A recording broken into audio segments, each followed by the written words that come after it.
The blind cellist bumped into Chicago's most feared mafia king, and the whole hotel froze when he whispered a name she hadn't heard since the night her father died. What if the person you feared most was the only one standing between you and the truth? On a rain-soaked night along Michigan Avenue, Eden Hart only wanted shelter. Her shoes were flooded, her hands were shaking, and the city sounded like it was falling apart around her. Then one wrong step sent her crashing into Caleb Stone, a man powerful enough to make armed killers lower their guns with a single glance. But this is not just a story about danger.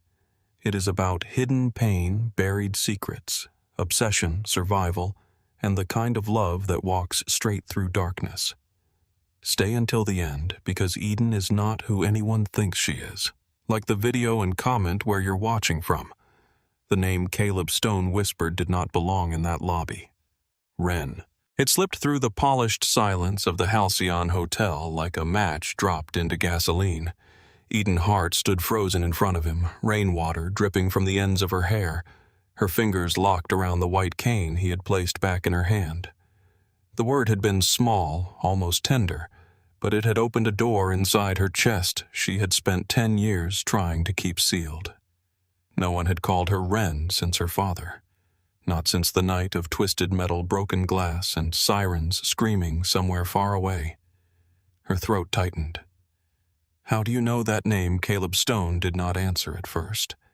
He looked over her shoulder, past the marble pillars and the trembling hotel guests, toward the glass doors where Chicago rain blurred the city into silver streaks.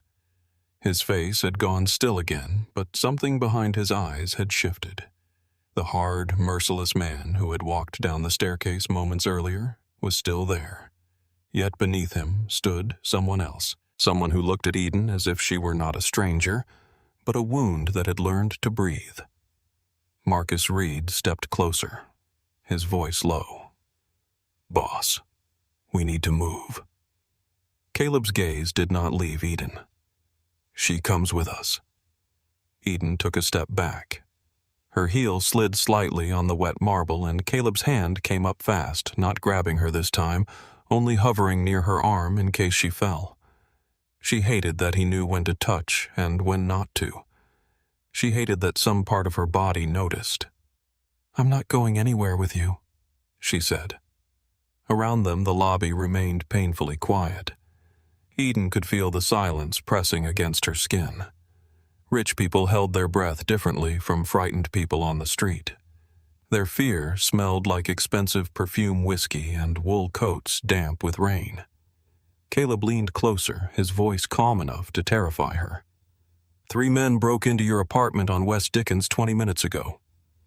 Eden stopped moving. The cane trembled once against the floor. "My apartment. They came in through the service entrance. 1 stayed by the alley. 2 went upstairs." Her pulse slammed against her ears. "You're lying." "I wish I were. You expect me to believe that because some stranger in a suit says it?" "No," Caleb said. "I expect you to believe it because your landlord's old elevator squeals every time it passes the 4th floor, because your kitchen window sticks in winter, because you keep a spare key in the cracked blue planter by the back stairs, and because the men who entered your home tonight knew all of that too." Eden felt the blood leave her face. For 1 second, the hotel vanished.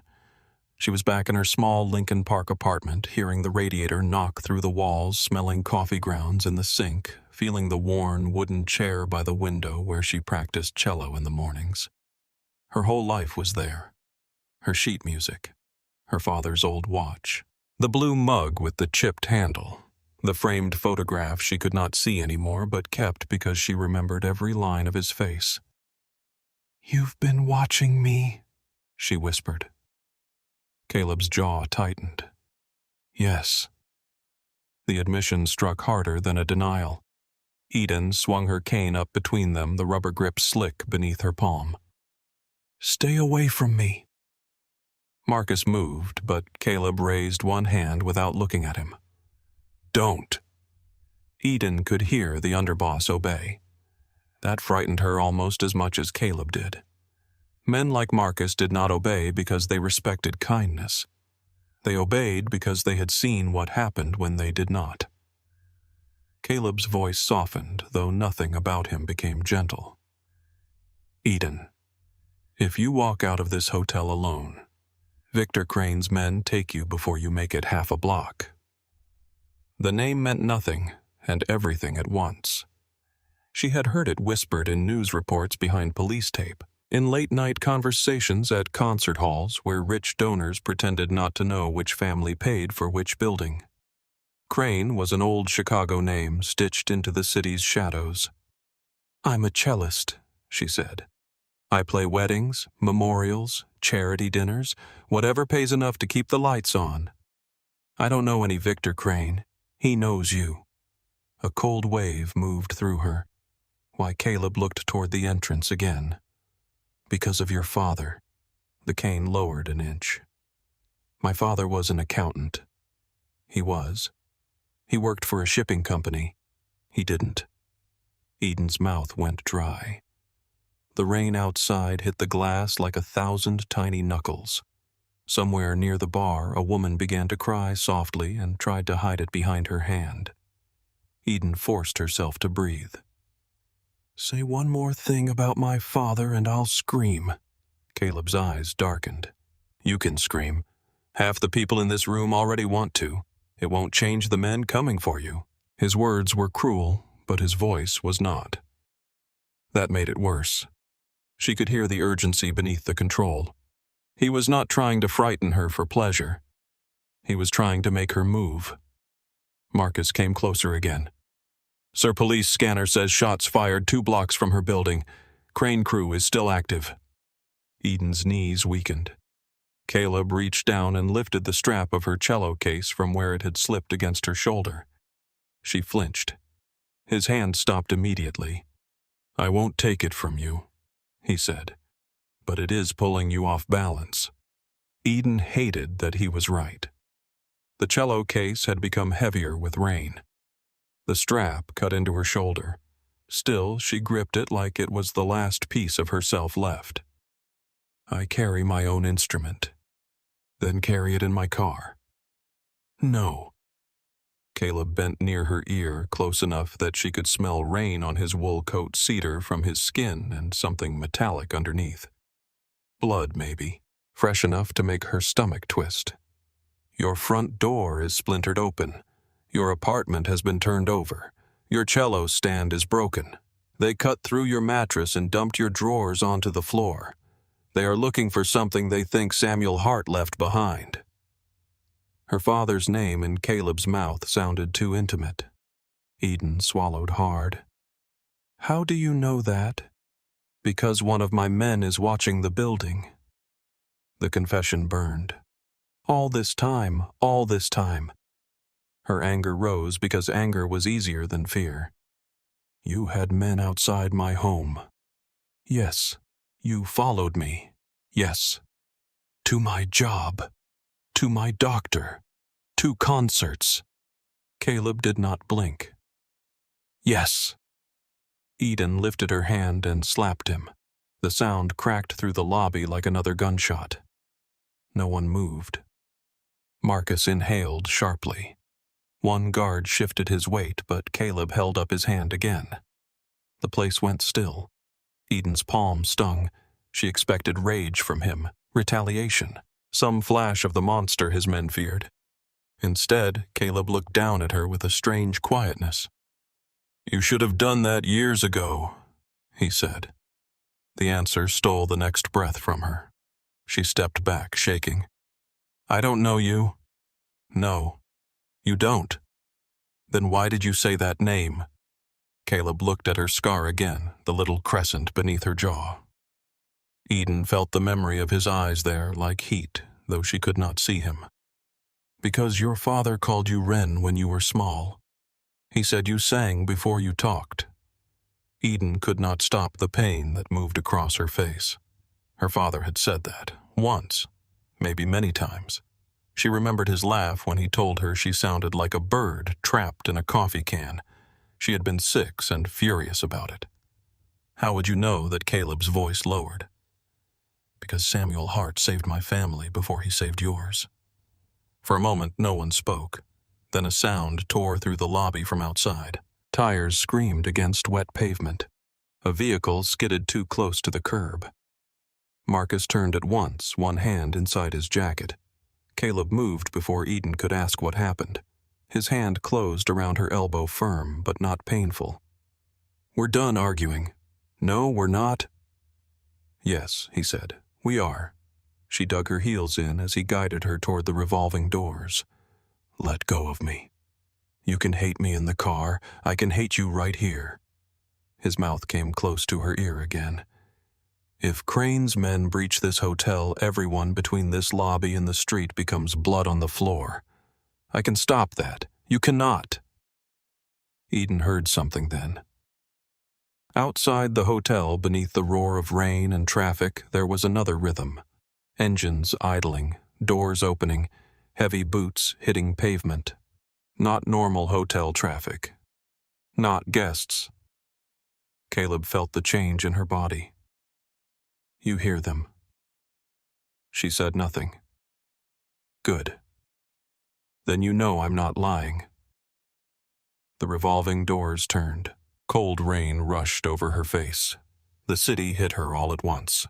Sirens, horns, water, men shouting into hidden microphones. The deep purr of a large engine waited near the curb. A hand opened a car door. Inside, Marcus said. Eden stood on the curb, rain sliding under Caleb's coat and down her neck.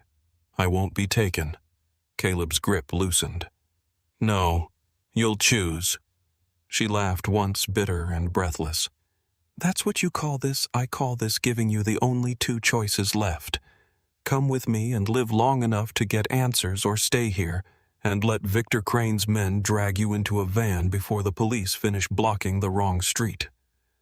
Another sound cut through the rain. A shout.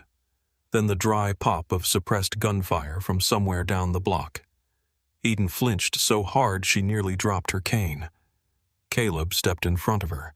His body became a wall. Marcus barked orders. Men moved around them. Doors opened.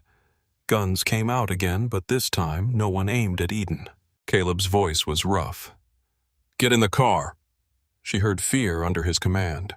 Not fear for himself, fear for her. That was the detail that broke her resistance. Eden ducked into the SUV. The doors sealed behind her with a heavy, armored thud. The outside world disappeared into a muffled storm. The leather seat was warm. The air smelled of clean smoke-polished wood and Caleb's coat around her shoulders. A second later, he slid in across from her. Marcus got into the front passenger seat. The vehicle moved before Eden found the door handle. She turned toward Caleb's breathing. "Where are you taking me?" "Somewhere Crane can't reach. There's no such place." His answer came without hesitation. "There is if I own the elevator.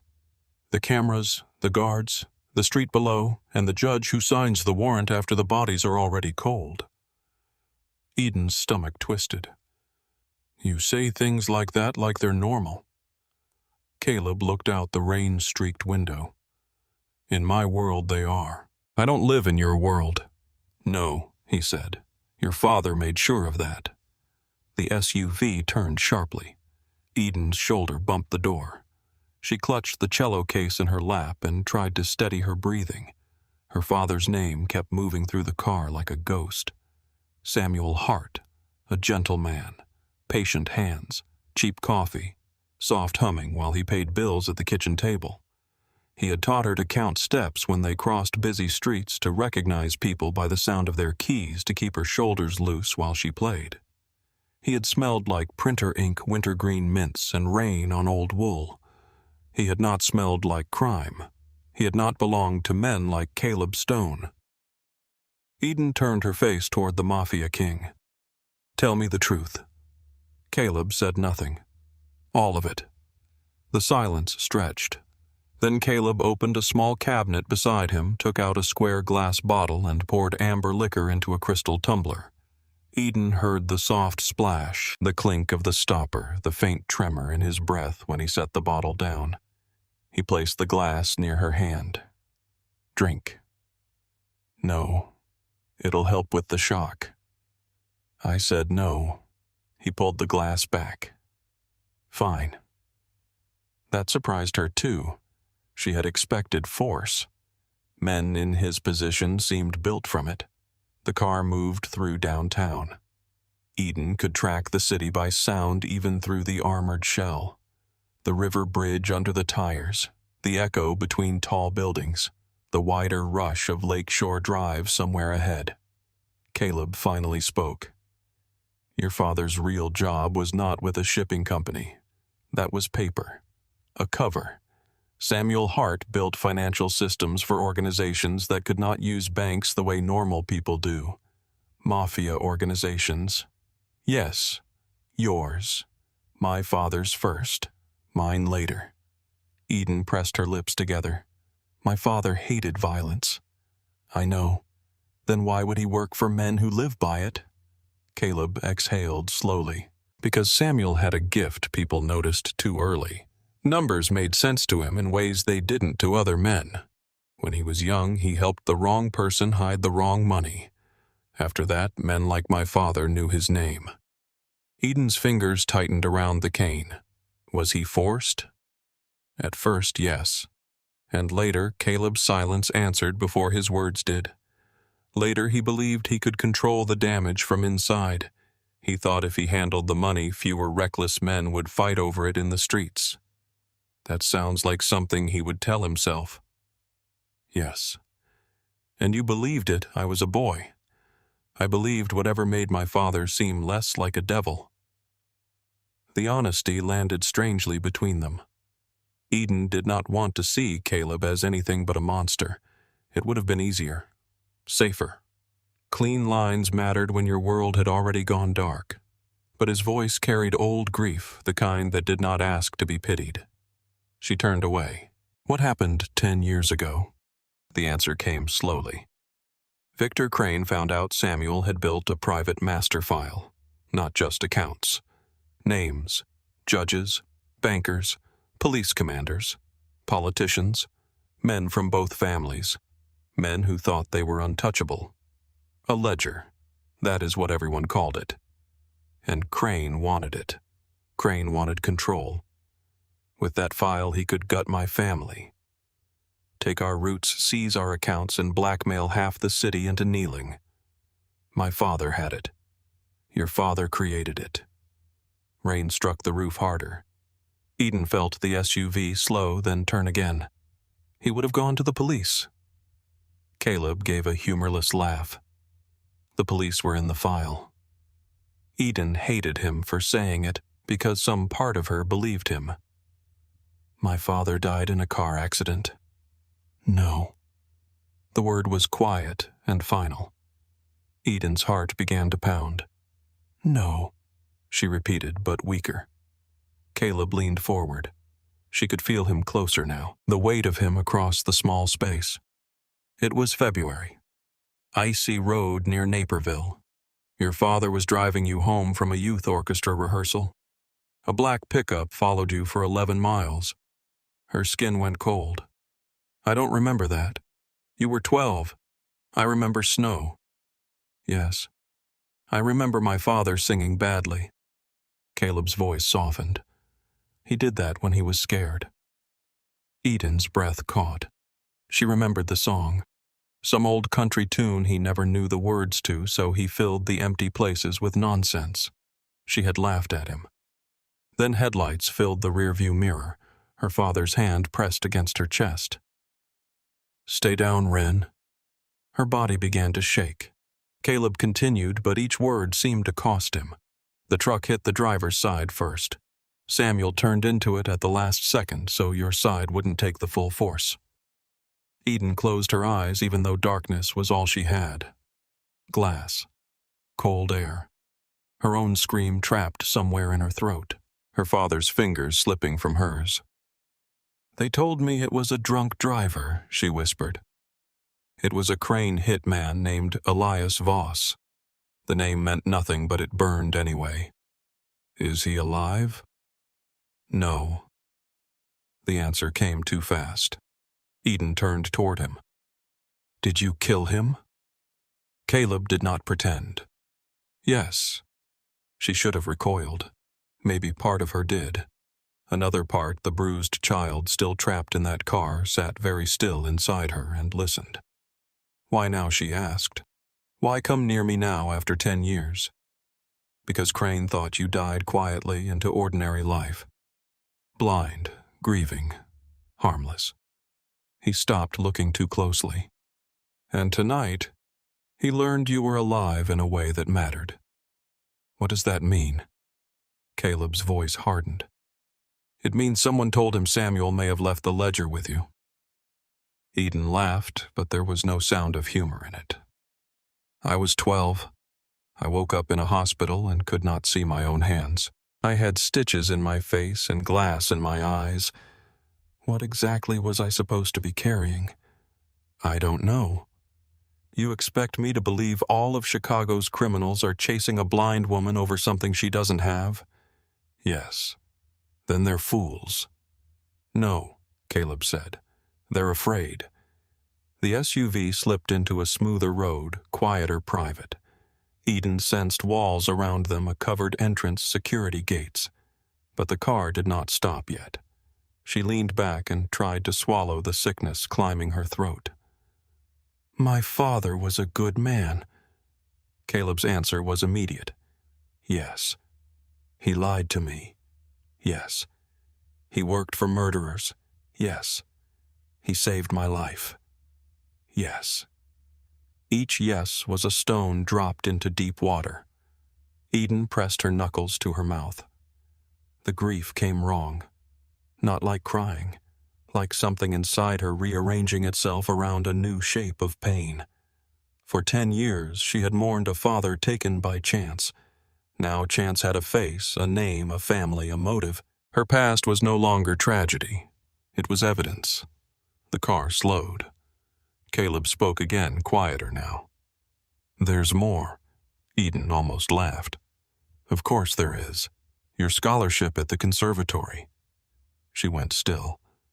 What about it? It came through the Albright Arts Foundation. Yes, there is no Albright family, not in the way you think. Eden's head turned slowly toward him. No, I set it up. Her chest tightened. The surgeries, paid through another account. The rent assistance after I left school. Yes, the anonymous donor who bought my first professional cello. Caleb hesitated. That was your father. Eden's breath stopped. He arranged it before he died. The money was locked in a trust. I only made sure it reached you. For a moment she could not speak. The cello case beneath her palms suddenly felt alive with memory. She remembered the first time she touched the instrument, the deep, polished wood, the curve of its ribs, the sound that came out of it like a voice rising from under the earth. She had cried that day alone in the practice room because she thought the world had given her one beautiful thing back. Her father had given it. From beyond the grave. Her voice broke despite her effort to keep it steady. And you never thought I deserved to know? Caleb looked at his hands. I thought knowing would pull you back into the dark. You mean into your world? Yes. You don't get to choose what truth I can survive. I know that now. No, she said, anger sharpening through the grief. You know it because I'm sitting in your car after being hunted. You know it because your secret failed. Caleb accepted the hit without flinching. Yes. The SUV came to a full stop. The engine continued to hum. Marcus turned from the front seat. Garage is clear. Caleb nodded once. The door opened. Cold underground air rushed in, smelling of concrete oil and lake wind trapped below the city. Eden heard distant mechanical locks disengage, then reset behind them. A private garage. Large. Empty except for security. Caleb stepped out first. She heard him move around the vehicle. Her door opened. He did not reach for her.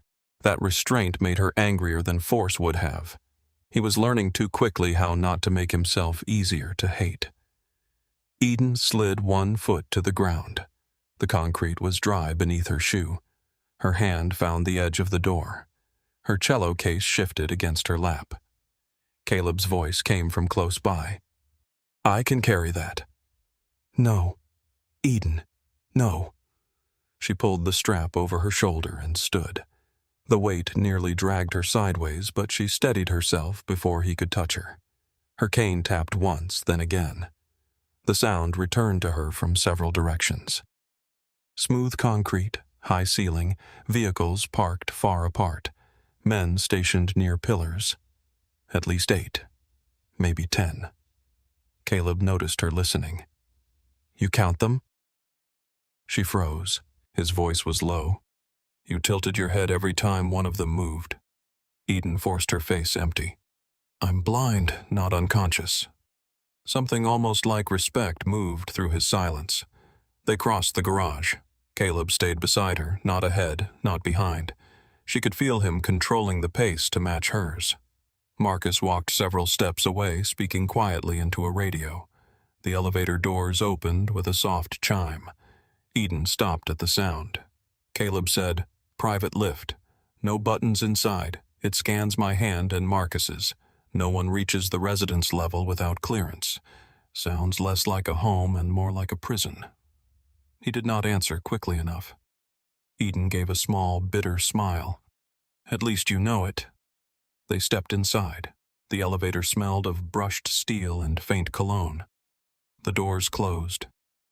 Eden felt the rise in her stomach as they began moving upward. Caleb stood beside her in silence. After several floors, she asked, "Was my father afraid of you?" "No." "Was he afraid of your father?" "Yes." She appreciated that Caleb did not decorate the truth. "What was Samuel like with you?" Caleb's voice shifted as if the memory had caught him off guard. "Patient. I was 17 when I first watched him work. I thought money was power because my father said so. Samuel told me money was only a shadow. The real power was knowing who needed it badly enough to sell their soul. That sounds like him. He spoke about you often." Eden's fingers tightened around her cane. "What did he say? That you hated peas? That you played too loud when you were angry? That you cried when a bird hit your bedroom window and made him bury it under the maple tree?" Eden turned her face away. She did not want Caleb holding those memories. She did not want this man with blood in his voice and command in his bones to possess pieces of her father. She herself had almost forgotten. "He loved you," Caleb said. Her mouth twisted. "That part I know." The elevator kept rising. "What did he call you?" she asked suddenly. Caleb was quiet. "What? You knew my name. My private name. What did my father call you?" For the first time, Caleb sounded almost young. "Stone Boy." Eden almost smiled, though it hurt. "That's terrible. He said I walked around like I was carved out of something heavy and useless." This time, a breath of laughter escaped her before she could stop it. Caleb heard it. The silence changed. Not warmer exactly, but less sharp. The elevator slowed. Caleb straightened, and with that small movement, the Mafia King returned. "When these doors open, you'll be in my home." There are guards posted outside the elevator, the stairwell, and the service entrance. The glass is reinforced. The security room monitors every floor below us. You make it sound comforting. It is meant to be. It isn't. I know. The doors opened. Air moved over Eden's face, warmer than the garage scented with cedar leather, stone, and something clean she could not name. The space beyond was huge. She could tell by the way sound traveled. Her cane tapped against polished floor, and the echo came back wide and soft. A penthouse, high above the city, far from the streets, far from the little apartment that had been ripped open by men searching for a dead man's secret. Caleb stepped out first, then waited. Eden crossed the threshold on her own. Behind her, the elevator doors closed with a sealed hush. Somewhere beyond the glass walls, Chicago groaned under rain sirens and secrets. Eden stood in the center of Caleb Stone's fortress with her father's ghost on one shoulder and the weight of a hidden war on the other. She tightened her grip on her cane. Caleb's voice came quietly from beside her. "You're safe here." Eden listened to the armed men breathing in the hall, the locks engaging behind the elevator, the storm pressing against windows she could not see. Then she said, "No, Caleb, I'm just harder to reach." Eden had spent her whole life learning the shape of rooms without seeing them, but Caleb Stone's penthouse did not feel like a room. It felt like a decision someone had built out of glass steel money and fear. The elevator doors closed behind her with a sealed hush, and the silence that followed was too clean. No neighbors arguing through thin walls, no radiator coughing in the corner, no traffic close enough to rattle the window panes. Only the low, hidden pulse of machines, the faint whisper of climate control, and the careful breathing of armed men who had been trained not to move unless violence required it. Her cane touched the floor. Marble. Smooth, cold, expensive. The sound traveled wide before coming back to her. High ceilings, open space, furniture placed far apart. Nothing accidental, nothing soft enough to suggest a life lived carelessly. Caleb stood beside her, close but not touching. "You can take the room at the end of the hall," he said. "It has its own bath, its own lock, and no cameras inside." Eden turned her face toward him. "That is supposed to comfort me. It is supposed to be the truth. The truth changes depending on who says it." His silence told her the words had landed. Marcus Reed moved somewhere near the elevator, speaking quietly into a radio. Eden counted footsteps. 2 men to the left, one near the far wall, another by the corridor. Marcus closest to the entrance. Caleb beside her, too still to be mistaken for anyone else. She lifted her chin. "How many guards?" Caleb paused. "In the residence. Yes. 6 inside the perimeter. 4 outside the elevator. 2 in the security room, 1 floor below. 12 men to keep me safe. 12 men to keep everyone else out. That is not the same thing." "No," Caleb said. "It is not." Eden hated that he did not argue when she wanted him to. Men like him should have been arrogant enough to make hatred simple. Instead, he offered answers that sounded like wounds dressed as facts. He began walking, and she followed only because standing in the center of his fortress made her feel like prey under a spotlight. Her cane mapped the path ahead. Stone gave way to a thick rug beneath her shoes, soft enough to swallow sound.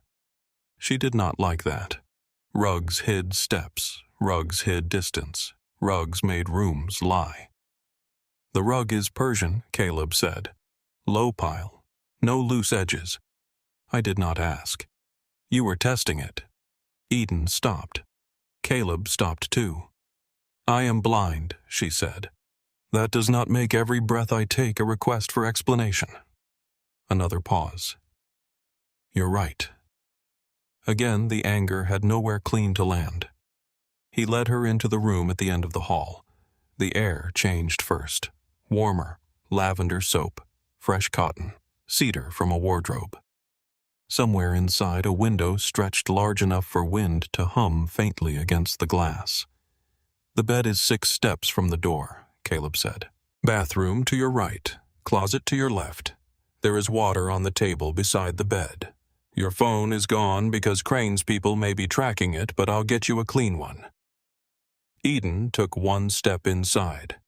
"Where is my cello in the living room? Unopened, untouched. If anyone opens that case, I leave. No one touches it." She almost believed him. That was the problem. Caleb remained in the doorway. "The lock works from your side.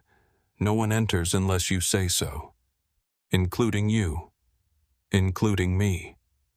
Eden moved past him and found the door with her hand. She felt the smooth wood, the cool metal lock, the weight of it. Then she stepped inside and closed it in his face. The click echoed louder than it should have. For several minutes she stood with her palm pressed against the door listening. Caleb did not move right away. He stood outside long enough for her to know he had not left because he wanted to. Then his footsteps retreated down the hall. Only when the sound faded did Eden let herself breathe. She crossed the room, slowly counting each step. 6 to the bed, 4 more to the window, 3 to the table. The water glass was exactly where he said it would be. That irritated her too. She sat on the edge of the bed and placed her cane across her lap. Her hands began to shake. Not in the lobby. Not in the car. Not while Caleb told her that her father's death had been murder and her life had been watched from the dark. Now, in a room too beautiful to belong to her, with guards outside and strangers tearing apart the apartment she might never see again. Eden shook so hard her teeth almost clicked. She pressed her fingers against her mouth. No sound. She would not let Caleb Stone hear her break. The first night passed without sleep. Eden lay in the dark that was always with her and listened to Chicago from above. The penthouse was too high for ordinary city noise, but the storm pressed its palms against the glass. Wind dragged itself along the tower. Far below, sirens rose and faded, like the city was breathing through pain. Once near 3 in the morning, Caleb walked past her door. She knew it was him by the weight of his steps. Controlled. Even. Never hurried. Men with power did not rush unless something had already gone wrong. He stopped outside her room. Eden held her breath. He did not knock. After a while, he moved on. At dawn, someone left breakfast outside her door. She waited until the footsteps faded before opening it. Coffee, toast, eggs, cut fruit. A folded note. She touched the paper but did not unfold it. Her fingers found the raised pressure of handwriting. Not printed. Written. She hated that she wanted to know what it said. She left the note on the tray. By the second day, the penthouse began revealing itself in pieces. There was a grand living room with floor-to-ceiling windows and a ceiling so high her cello notes later rose into it like smoke. There was a kitchen that smelled of lemon oil, copper, and fresh bread. There was a hallway with 3 doors she was not allowed to open, though no one said so out loud. There was a security room behind a wall panel that hummed with monitors and men who spoke in short coded phrases. And there was Caleb. Always Caleb. Sometimes he was gone for hours. Sometimes he returned with rain on his coat and blood under the edge of one cuff. Sometimes men came in with urgent voices and left with fear tucked under their ribs. He spoke softly, but the penthouse bent around him. Eden learned his moods through silence. When he was angry, everyone else became quieter. When he was tired, his left shoe dragged almost imperceptibly. When someone mentioned Victor Crane, his breath changed before his voice did. On the second evening, Eden found her cello waiting in the living room. The case had been set upright near a chair exactly where she could reach it. No one had opened it. No one had even moved the latches. Caleb was across the room. "I told you no one would touch it." "I heard you. You didn't believe me. I still don't know what to believe." "That's fair." Eden knelt, opened the case, and ran her hands over the instrument. Polished wood. Strings intact. Bridge steady. Bow safe. Her thumb found the small, worn place near the neck where years of practice had made a private mark. Her breath steadied.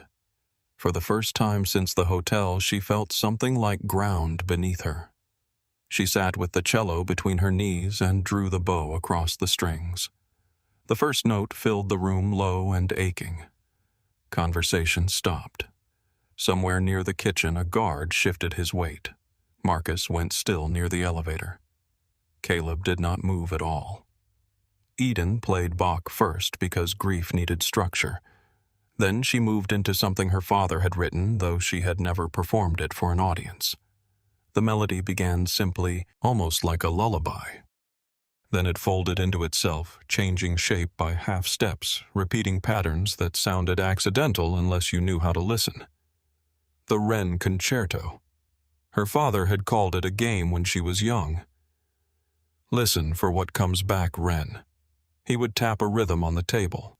She would repeat it. He would hum a phrase. She would name the interval. He would hide numbers and measures and laugh when she found them too fast. Back then, she thought he was teaching music. Now she wondered what else he had taught her without naming it. When the final note faded, the room stayed silent. Caleb spoke from the shadows. Samuel used to hum that. Eden kept her bow resting against the strings. You knew him well. Well enough. That is not an answer. No. She turned her face toward him. Did he trust you? Caleb's voice came from closer now. He had moved without her noticing. That bothered her. He trusted who I might become, not who I was. And what did you become? Caleb stopped a few feet away. Someone too late to save him.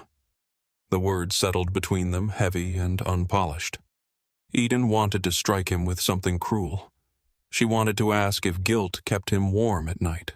She wanted to tell him that paying for school and surgery did not raise the dead. Instead, she asked, "Why did you call me Wren?" Caleb inhaled slowly. Because for 1 second in that lobby, I forgot you were grown. Eden's fingers tightened on the bow. I am not a memory you get to keep. I know. You keep saying that, because I keep learning it. She hated the way that answer softened something in her she had not given permission to soften. Marcus entered, then saving her from whatever silence would have followed. Boss. Caleb turned. What crane hit one of our warehouses near Cicero? 2 dead, 4 missing.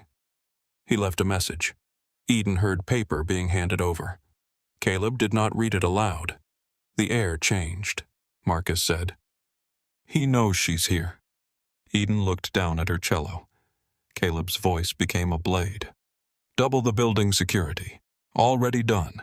Pull the men from the west routes and put them on cranes' known addresses. That opens south side movement. Let it.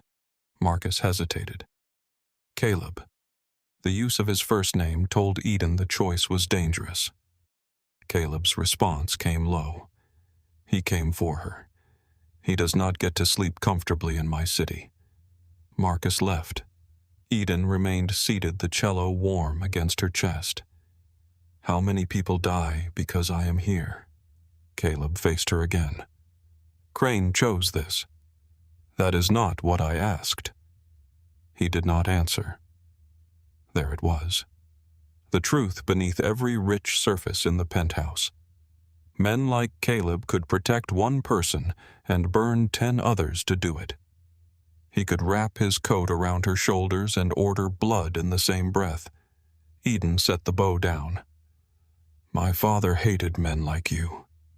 Yes. Then why did he work for your family? Because sometimes hatred is not enough to escape. She heard the old pain in that answer and did not want it.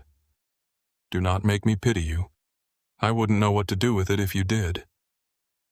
That almost made her smile. Almost. The third day brought sunlight. Eden felt it as warmth across her face when she entered the living room. The storm had passed, leaving the air beyond the glass bright and thin. Lake Michigan reflected light into the penthouse until even Eden could sense the change. The world felt wider, cleaner, more dangerous for pretending otherwise. A woman named Clara brought clothes Caleb had ordered.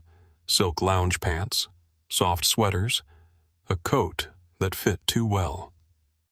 Eden touched each item and thought of the drawer in her apartment where she kept old concert black dresses and socks with holes near the toes. I don't need these, she said.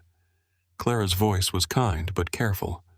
Mr. Stone said everything from your apartment has to be screened before it comes here. My clothes are evidence now. Everything is, ma'am. Ma'am. Eden almost laughed. After Clara left, Eden walked barefoot through the penthouse with her cane tapping lightly ahead of her. One guard near the kitchen tried to move silently out of her way. "You're favoring your left knee," she said. He stopped. "Excuse me, you put weight on your heel first because bending hurts." Silence. "I tore something last month," he said. "How did you know?" "Your breath catches before your step lands." Across the room, Caleb turned a page he had not been reading. The guard said nothing else. Later, Marcus checked his weapon near the hall. Eden did not look up from tuning her cello. "You should not do that in this room." Marcus paused. "Do what clear a chamber near marble. The sound carries." A long silence followed. Caleb said, "She's right." Marcus muttered something under his breath and walked away. Eden smiled faintly at the strings. Caleb noticed. "You enjoy frightening my men. I enjoy accuracy. You knew he had a gun from the sound. I knew the model from the slide." Caleb stepped closer. "That is not normal. Neither is hiding 12 men in a penthouse and calling it hospitality."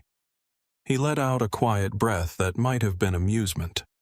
For a few seconds, the room felt almost human. Then the phone rang. Not a normal ring. A secure line.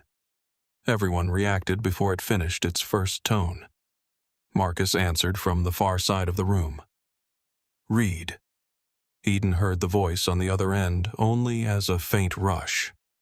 Marcus's breathing sharpened. When another pause. "Are you sure Caleb crossed the room?" Marcus lowered the phone. Crane made a move near Gary. "Private strip." He intercepted the shipment and pinned our men inside Hangar 4. "Heavy fire. We have 8 trapped and 2 bleeding out." Caleb's body went still in a way Eden had learned to distrust. "It's a diversion," she said. Both men looked at her. She set the cello aside. "The message yesterday said he knew I was here. Today he hit something loud enough to pull you out. That is not strategy. That is bait." Marcus stared. Caleb did not. He listened. "I know he said." "Then don't go. I have men trapped. You have men here." Marcus said, "Building lockdown is active. No one gets near this floor." Eden turned toward him. "Locks are only useful until someone trusted opens them." The silence that followed had teeth. Caleb asked, "Who do you think I can't trust?" "I don't know." "That is the point." Marcus did not like that. She heard it in the way his coat shifted when his shoulders tightened. Caleb moved closer to Eden. "I have to go." "No," she said. "You are choosing to go." "Yes." At least he did not hide from the truth. He checked his weapon. The metal sounds were clean, practiced, intimate. Eden knew he had killed with those hands. She also knew those same hands had stopped short of touching her whenever she refused him. He came to stand in front of her. "I will leave Owen Pierce on this floor. He is one of my captains. Marcus trusts him. I trust him." Eden's hand found her cane where it leaned against the chair. "Your trust has not impressed me so far." Caleb's voice softened. "Eden." She hated the way he said her name now, not like possession, like warning, like apology. "Do not ask me to tell you it is fine," she said. "I won't. Do not ask me to wait quietly. I wouldn't dare." A small current passed between them.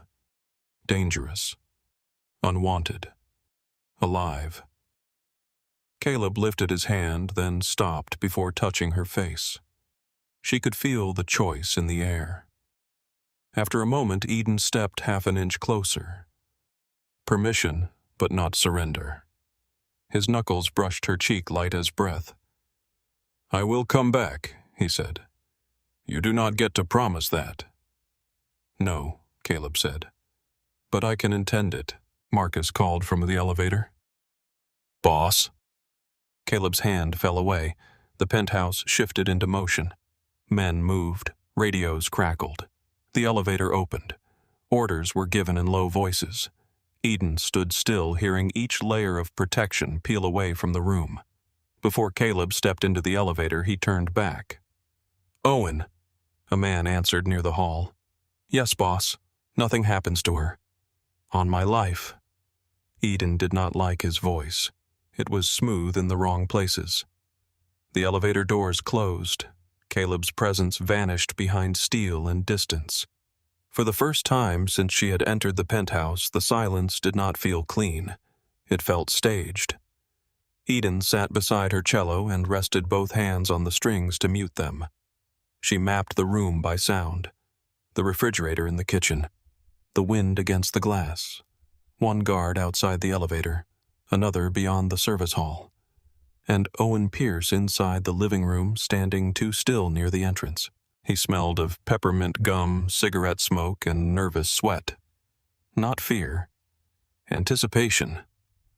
Eden lowered her fingers toward her cane and listened as Owen Pierce took one slow step closer.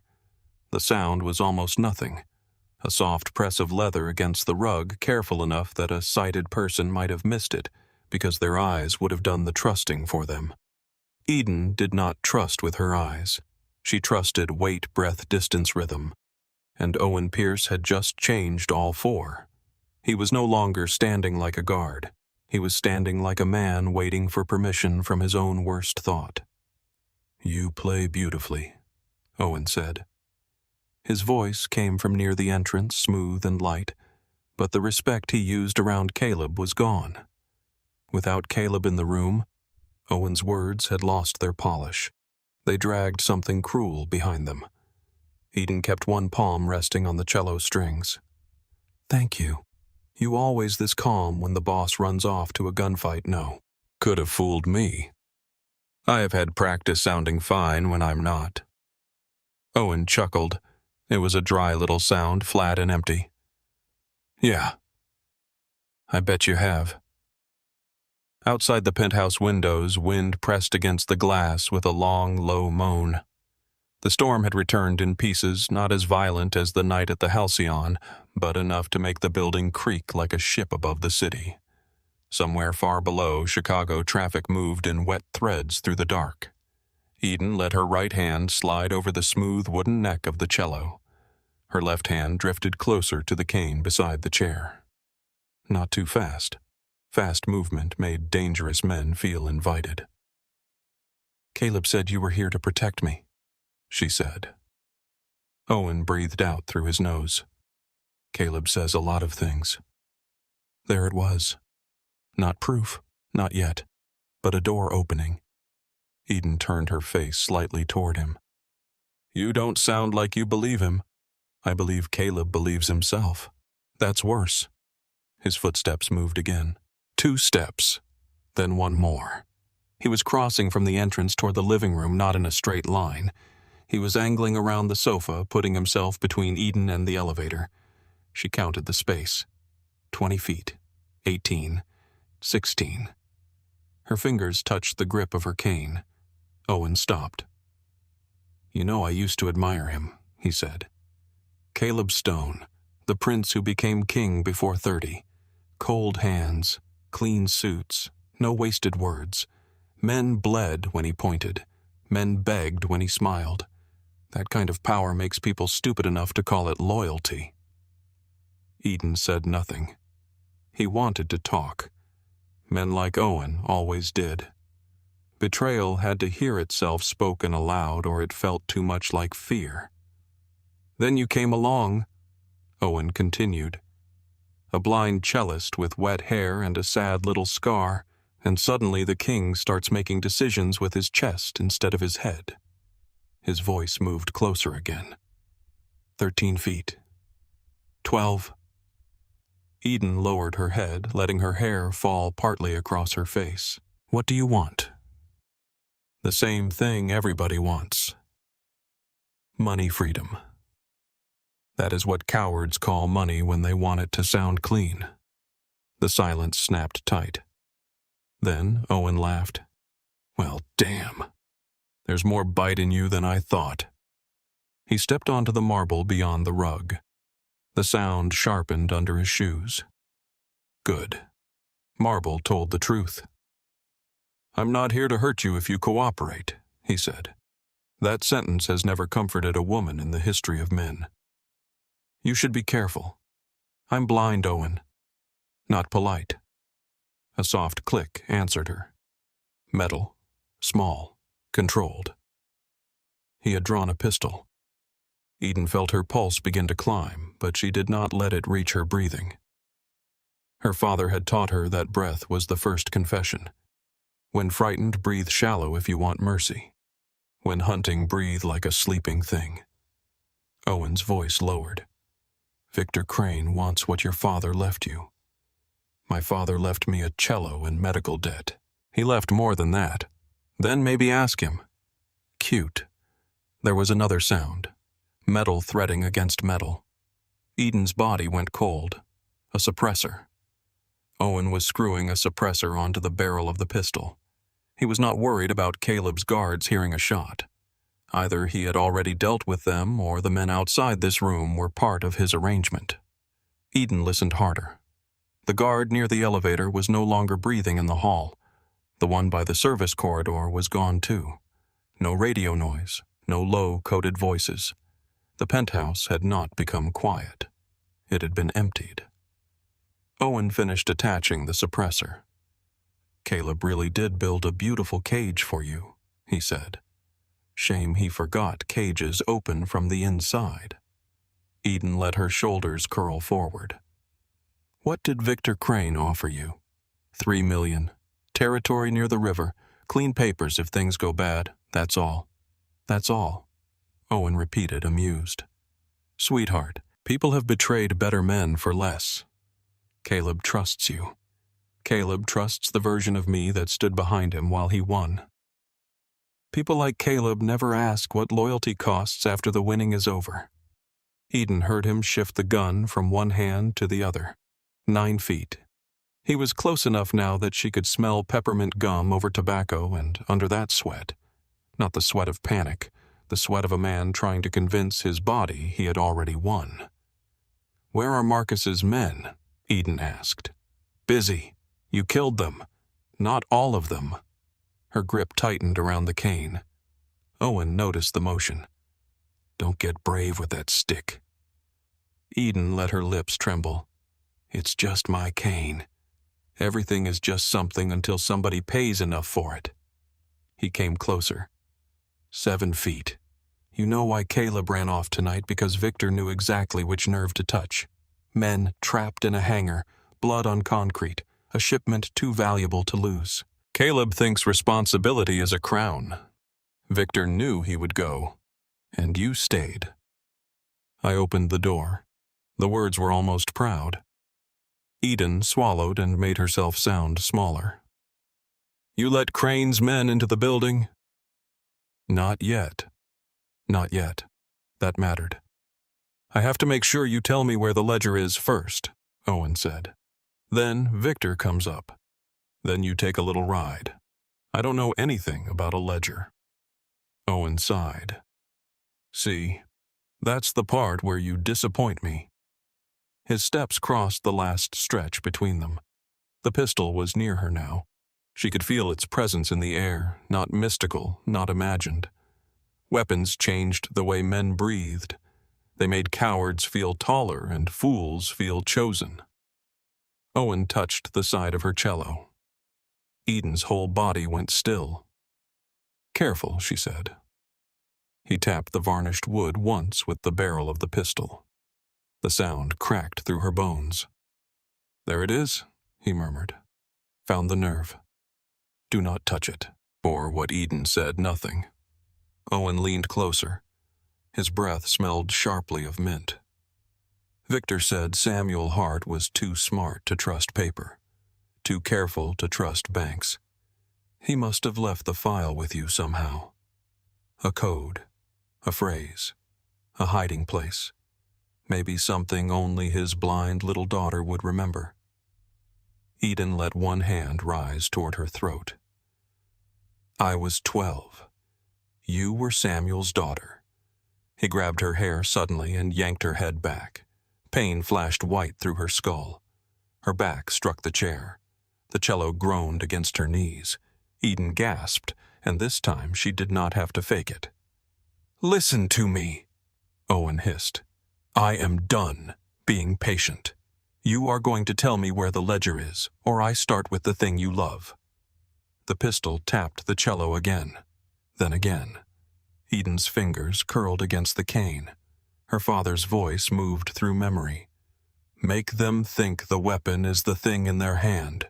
Never let them see the one in yours. Owen continued.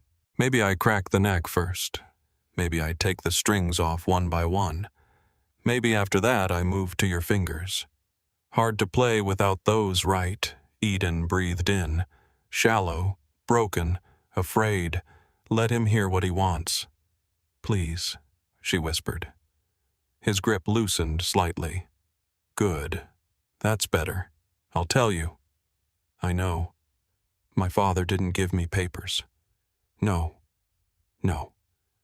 Then what Eden let her hand search the rug as if blindly, desperately, until it found the cane fully. Her fingers closed around the grip. The ledger, she whispered, was never a ledger. Owen leaned closer. What? She lifted her face toward his voice. The tremble left her mouth first, then her hands, then her breath. It was a song. Owen's grip tightened again. What did you say Eden's thumb found the hidden pressure point beneath the rubber handle? I said it was a song, you cheap little traitor. She moved before his anger became action. Her left hand shot up, trapping his wrist against her shoulder and turning the pistol away from her body. At the same time, she drove the heel of her right palm upward beneath his jaw. The impact snapped his mouth shut with a wet crack. Owen stumbled back, choking. Eden rose with him. The cello slid safely against the chair as she pivoted, guided by the pull of his hand, the scrape of his shoe, the hot rush of his breath. He tried to bring the pistol back around. Too slow. Her thumb pressed hard into the cane grip. A hidden mechanism released with a clean metallic snap. The bottom of the cane opened. A narrow titanium blade slid into place. Owen heard it and froze for half a second. Half a second was enough. Eden slashed across his gun hand, not wild, not deep enough to kill, but precise enough to take the weapon from him. He screamed. The pistol fell and skidded across the marble. She stepped inside his panic and drove the cane into his knee.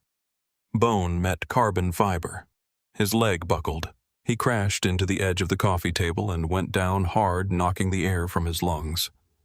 Eden followed the sound. He rolled, groaning, reaching for something at his ankle. She kicked his wrist before his fingers closed around the second gun. Owen cursed and tried to crawl away. Eden placed one bare foot on his injured hand and lowered the blade to his throat. The room became very quiet. Owen's breath came in ragged bursts. Eden's did not. You, he gasped. You can't. I can't see, Eden said. That was your mistake. He swallowed against the edge of the blade. Blood welled where the tip touched skin. You think this changes anything, he spat? Crane is already moving. Caleb is miles away. His men are dying because of you. No, Eden said. His men are dying because men like Victor Crane think fear is inheritance. You don't know Victor. I know enough. You know nothing. Eden tilted her head. Somewhere beyond the living room, near the service corridor, a faint sound returned. A man breathing through pain. One of Caleb's guards alive but gagged. Owen had not killed all of them. Good. She pressed the blade a fraction closer. Where are the others? Owen laughed, then winced. You going to interrogate me now? Yes. His laugh died. I don't answer to you. Eden leaned down close enough for him to hear the calm in her voice. My father taught me how to hear a lie before he taught me long division. Your breathing catches every time you think about the service hall. That means someone is there. Alive, probably. Bound, maybe. You also keep shifting your shoulder toward the kitchen, which means the phone you need is not in your pocket. It is somewhere behind me, likely on the counter, waiting for you to call Crane. Owen stared up at her, and for the first time there was no mockery in his silence. Only fear. "What are you?" Eden smiled without warmth. "Samuel Hart's daughter." His face tightened at her father's name. "You don't know what he was." "Yes, I do." "No. You know the bedtime story. You know the soft voice. The dead daddy who bought you a cello. Samuel Hart was a criminal. He was a father first. He hid money for killers, and then he hid a knife inside a song." Owen went still. Eden felt the change beneath her foot. "What does that mean?" he asked. "You came for account numbers, routing paths, names, shell companies. You thought there was a file, a drive, a book, something you could steal. There is. No. Crane knows there is. Crane knows my father left something behind. He just never understood what kind of man Samuel was." Owen's voice roughened. "Tell me." Eden turned her face toward the cello. "The Wren Concerto. He wrote it for me when I was a child. Every phrase repeats for a reason. Every measure count carries value. Every wrong note he made me correct was a number. Every pause was a separator. I memorized it before I understood what I was memorizing." Owen's breath shook. "You're lying. When I was 15, I understood. By then, the music was already inside me. Swiss accounts, Cayman routes, judges, bankers, Crane payments, stone protections, all of it." Owen looked as if the ceiling had opened. "You have the ledger in your head." Eden said nothing. That silence was answer enough. His eyes, which she could not see but could feel in the way his body held itself, were wide now. This was the moment when men like Owen understood the world had not tricked them. They had tricked themselves. "You let Caleb bring you here," he whispered. Eden's foot lifted from his injured hand and moved to the center of his chest, pinning him with less force but more insult. "I knew someone had been watching me for years. I knew the scholarship was too clean. I knew the donor forms were too empty. I knew the black sedan outside my concert hall did not belong to a music lover. But you acted scared." "I was scared." Owen gave a broken little laugh. "Could have fooled me. I can be afraid and still be dangerous. Men forget that." Thunder rolled beyond the glass. Eden heard movement in the hallway now. Slow, careful. Someone trying to reach the service entrance. Not Caleb. Not Marcus. The gate was lighter uneven. Crane's people were already inside the lower levels. Owen heard it too and smiled through his pain. "You're too late." Eden angled the blade. "For what? The door is already open."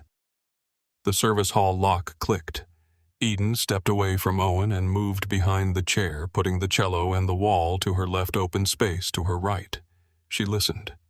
One man entered first. Heavy boots, wet coat, suppressed pistol held forward by the way his sleeves whispered together. Second man behind him. Shorter. Faster breath. Knife, maybe.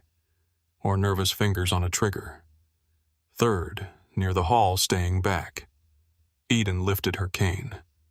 Owen shouted, "She's armed." The first man fired.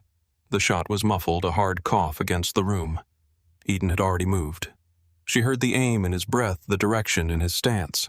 The round struck glass behind her, but the window held. She dropped low and swept the cane across the marble. The blade caught the first man's ankle. He fell with a shout. She drove the blunt end of the cane into his temple as he hit the ground. The second rushed her. Too fast. She turned with the sound of him and let his momentum carry him past the line of the sofa. He grabbed her shoulder fingers, digging in. She slammed her elbow back into his ribs once, twice, then struck upward with the cane grip into his throat. He staggered, choking. She took his wrist, turned it until the knife fell, and shoved him into the piano near the window. The third man did not move. Smart. He stayed near the hall and raised his gun from a distance. Eden heard the fabric of his sleeve tighten.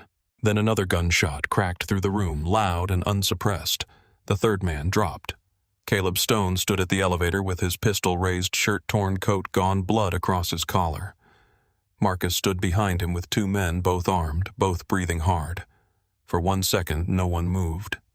Caleb's breath left him, not because of the bodies, not because of the blood, because Eden stood in the center of his living room with a blade extended from her white cane, one attacker unconscious near her feet, another gasping against the piano, and Owen Pierce bleeding on the marble. Marcus stared. Holy hell! Eden turned toward Caleb's voice. "You have a traitor problem." Caleb lowered his pistol slowly, his eyes fixed on her as if the room had rearranged itself around a new law. Owen groaned from the floor. "Boss," he choked. "She's got it. The ledger. It's in her head."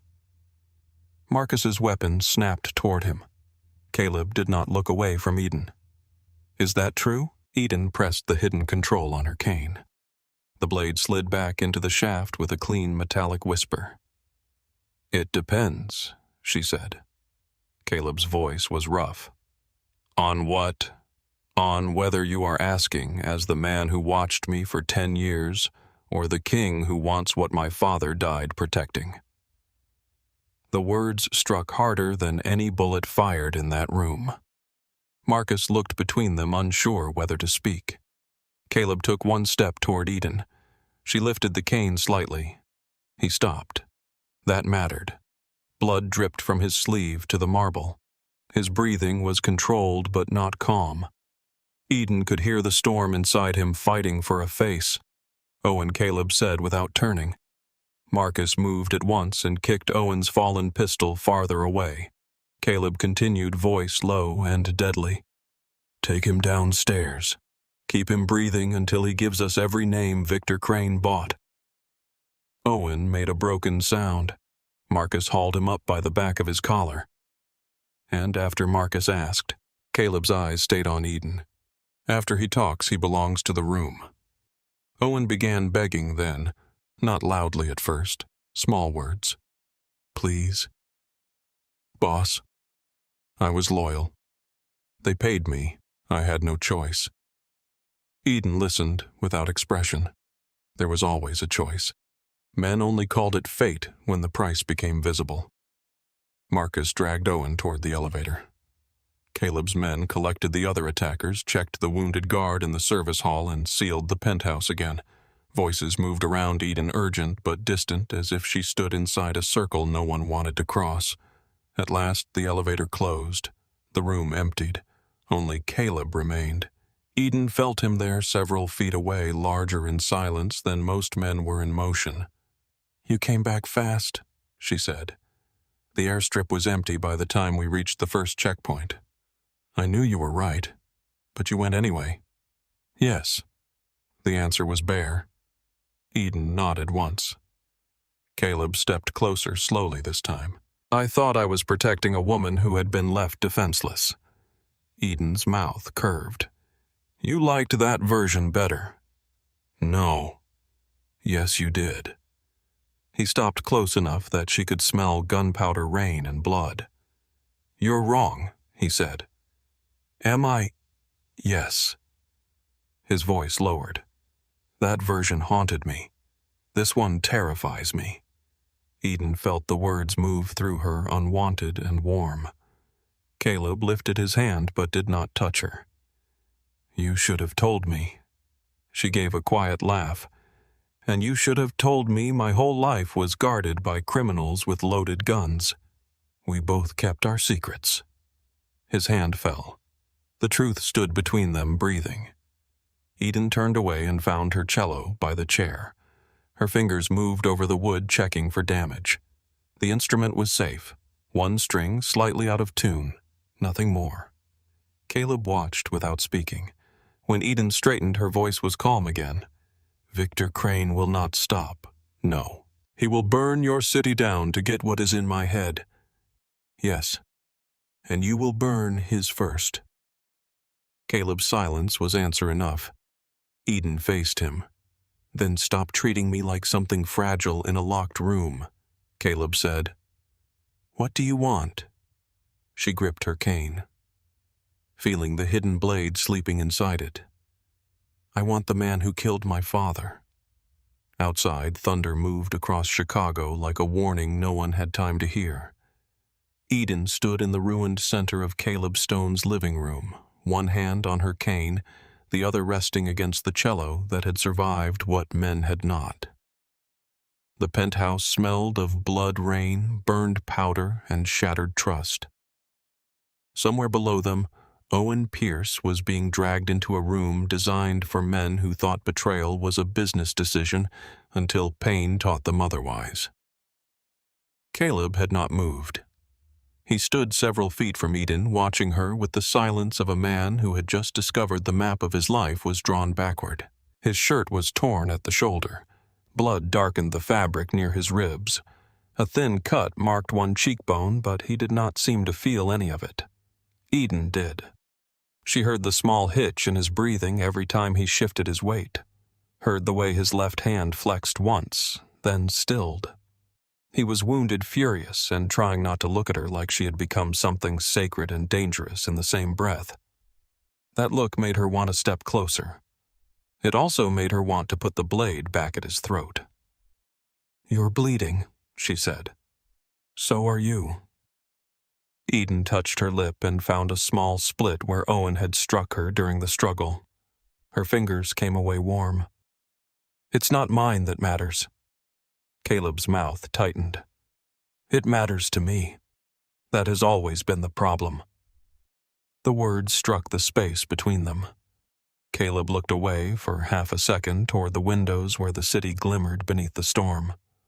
Eden could not see the skyline, but she could feel its height, the distance between this fortress and every ordinary life below it. Caleb said, I thought I was keeping you alive. You were keeping a secret alive. I did both. No, Eden said. You did one and called it the other. He turned back to her. Do you know how many times Crane's people came close? Do you know how many times I wondered if I was losing my mind because I could hear the same car outside my apartment every Thursday night? Caleb went still. Eden's voice did not rise. That made it sharper. Do you know what it feels like to stand outside a concert hall after midnight, blind alone, and hear a man stop breathing when you turn your head toward him? Do you know what it feels like to tell yourself it is nothing, because the alternative is knowing your whole life has a shadow? Caleb's face changed, not with surprise, with recognition. He had known what he had done. He had simply believed the purpose excused the wound. I kept my distance, he said. You kept control. His jaw tightened. Yes. The admission was quiet, brutal, and clean. Eden did not know what to do with it. She had expected defense. Men with power usually surrounded their sins with reasons until the truth suffocated under them. Caleb did not. He stood there and let the word hang between them like a blade. Control. Rain slid down the glass in long, dark threads. Somewhere near the elevator, a guard spoke into a radio and then fell silent again. The whole penthouse seemed to wait. Caleb took one slow step closer. I was 23 when my father died, he said. I inherited his empire, his enemies, his debts, and his ghosts. Your father was the loudest one. Do not use my father to make me feel sorry for you. I'm not. Then why say it? Because I need you to understand that I did not watch you because I wanted to own you. Eden laughed softly. Mine. The word landed harder than a slap. Caleb closed his eyes. In the hotel. Yes. I should not have said it, but you meant it. He opened his eyes again. For 1 second, yes. Eden's throat tightened, though she hated herself for it. Honest monster. His voice lowered. Only with you. She turned away before those words could find a soft place inside her. Her cane tapped once against the marble. The echo returned from the broken coffee table, the piano, the open cello case, the wall of glass. She built the room in her mind again because rooms were easier than men. Rooms did not remember your childhood name. Rooms did not pay for your surgeries. Rooms did not stand between you and bullets while still being part of the reason the bullets came. Caleb said, "How long have you known that someone was watching me?" "Yes." "Years. Why didn't you run?" "Where?" He said nothing. Eden smiled faintly, but there was no warmth in it. "That is the part men like you never understand. Running is a luxury. It requires money, sight documents, friends who are not afraid, and a destination that does not lead back to the same men with different names." Caleb absorbed that in silence. "I started noticing patterns after my second year at the conservatory." She continued. "A black car outside the practice building. Always two men. Never the same ones twice in a row, but their shoes were too quiet and their radios clicked in the same rhythm. When I played private events, someone always checked the exits before I arrived. Once a man grabbed my wrist outside a donor dinner. He let go before I could scream because someone behind him whispered his name. Caleb's hand flexed. That was one of Crane's. "I know." His head snapped slightly toward her. "I know now," she said. "I didn't then." She moved to the chair and sat, not because she was weak, but because standing had become a performance, and she was done performing for him. The cello rested beside her. The cane lay across her knees.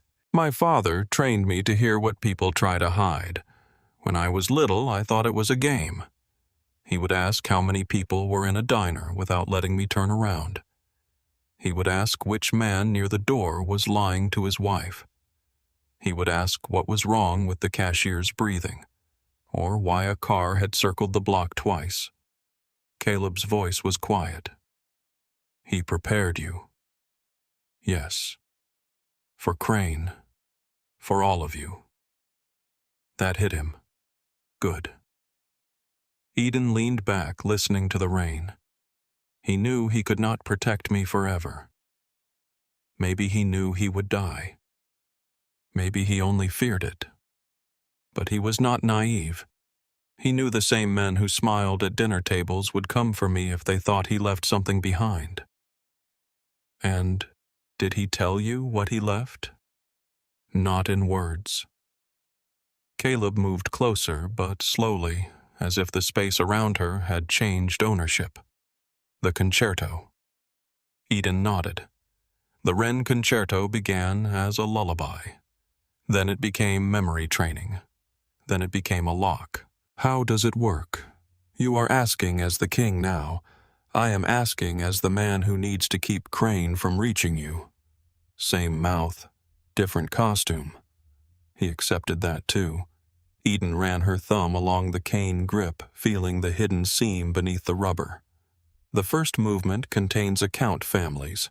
Tempo changes mark regions. Measure counts give bank identifiers. Repeated phrases divide names from numbers. The second movement carries the shell roots. The third holds leverage. Judges, brokers, police union heads, private security chiefs, men who sold pieces of Chicago and thought nobody kept receipts. Caleb's breathing had gone very quiet. And the final movement, Eden smiled slightly. "My father never finished it on paper. But you know it." "Yes." "What is in it?" "The way out." Caleb came one step closer. For whom? For whoever understood the rest. The answer changed the room. Caleb knew it. Eden could hear it in the stillness that followed. Power did not always announce itself. Sometimes it simply removed all noise. The final movement points to Crane. Caleb said, "It points to where he would run if everything collapsed. Emergency accounts, safe houses, names he did not share with his sons or his lawyers. My father believed Victor Crane would betray everyone eventually. He wanted proof ready when that day came." Caleb exhaled slowly. Samuel knew Crane better than we did. My father knew hunger. Crane is nothing but hunger in a tailored coat. A faint sound touched Caleb's mouth, almost laughter gone before it became human. You sound like him. Do not say that like you earned the right. He bowed his head once. Fair. The elevator chimed. Both of them turned toward it. Marcus entered with blood on one sleeve and violence still moving in his shoulders. He stopped when he saw the distance between Caleb and Eden, then wisely did not comment. Owen is talking, Marcus said. Caleb did not look away from Eden. Names, 4 captains. 2 drivers, 1 building tech, and a deputy assigned to Crane's payroll. Owen gave up the internal access route. Crane's people got as far as the 38th floor before we cut them off. Eden listened. Marcus continued. He says Victor is not in Chicago. Caleb's head turned. Where Lake Geneva. Old estate on the North Shore. Private security local deputies jammer Grid Lake access. Owen says Crane has been using it as a command site since the first warehouse burned. Caleb's voice hardened. How many men? 30, maybe more. How many exits Road Lake tunnels from the old boathouse if Owen is telling the truth? He is telling enough truth to stay alive. Marcus nodded. I can have crews moving in 20 minutes. No, Eden said. Marcus looked at her. Caleb did not. He had already begun to understand that when Eden spoke softly, she was not interrupting. She was altering the board. Marcus said, No, if you storm that estate, Victor runs before your first car reaches the gate. With respect, you don't know how we move. With respect, I know how frightened men build exits. Marcus's silence sharpened. Eden turned her face toward Caleb. Crane did not survive this long because he loves courage. He survives because he never stays where force can corner him. If Owen knows about the estate, then Victor has already planned what happens when Owen breaks. Caleb spoke quietly. What do you suggest Eden let her fingers rest on the cello strings? You make him believe he has already won. Marcus gave a short laugh. And how exactly do we do that? Eden turned toward him. By giving him what he wants. Caleb's voice darkened. No, you have not heard the rest. I heard enough. No, she said. You heard the part where you wanted to decide for me again. Silence. Marcus shifted uncomfortably as if he would rather face gunfire than stand between them. Eden continued. Victor Crane wants proof that the ledger exists. He wants to know I remember. If he believes I am scared isolated and willing to trade information for survival, he will come closer. Caleb's jaw tightened. He will demand you. He already has. That is not happening. Eden stood. Her movement was calm, but the room responded to it. Marcus watched her now the way men watched loaded guns. You asked what I wanted, Eden said. I want the man who killed my father. I want him close enough to hear me breathe. I want him to understand before this ends that Samuel Hart did not leave behind a helpless daughter. He left behind a witness. Caleb's voice dropped. And if Crane touches you? Eden stepped toward him. Her cane tapped once, then stopped inches from his shoes. Then he loses a hand. For a second, even Marcus did not breathe. Caleb looked at her as if awe and terror had become the same emotion. You're serious. I have been serious since the hotel. You were distracted by the rain. That almost broke his control. A brief, dark smile touched his mouth, then vanished. Marcus cleared his throat. The phone we took off Owen has a secure line to Crane's people. If we send anything, they will trace the signal back here. Let them, Eden said. Caleb understood first. They already know she's here. The trace confirms fear, not strategy. Eden nodded. We send part of the concerto. Not enough to give him value. Enough to make him desperate. Marcus looked at Caleb.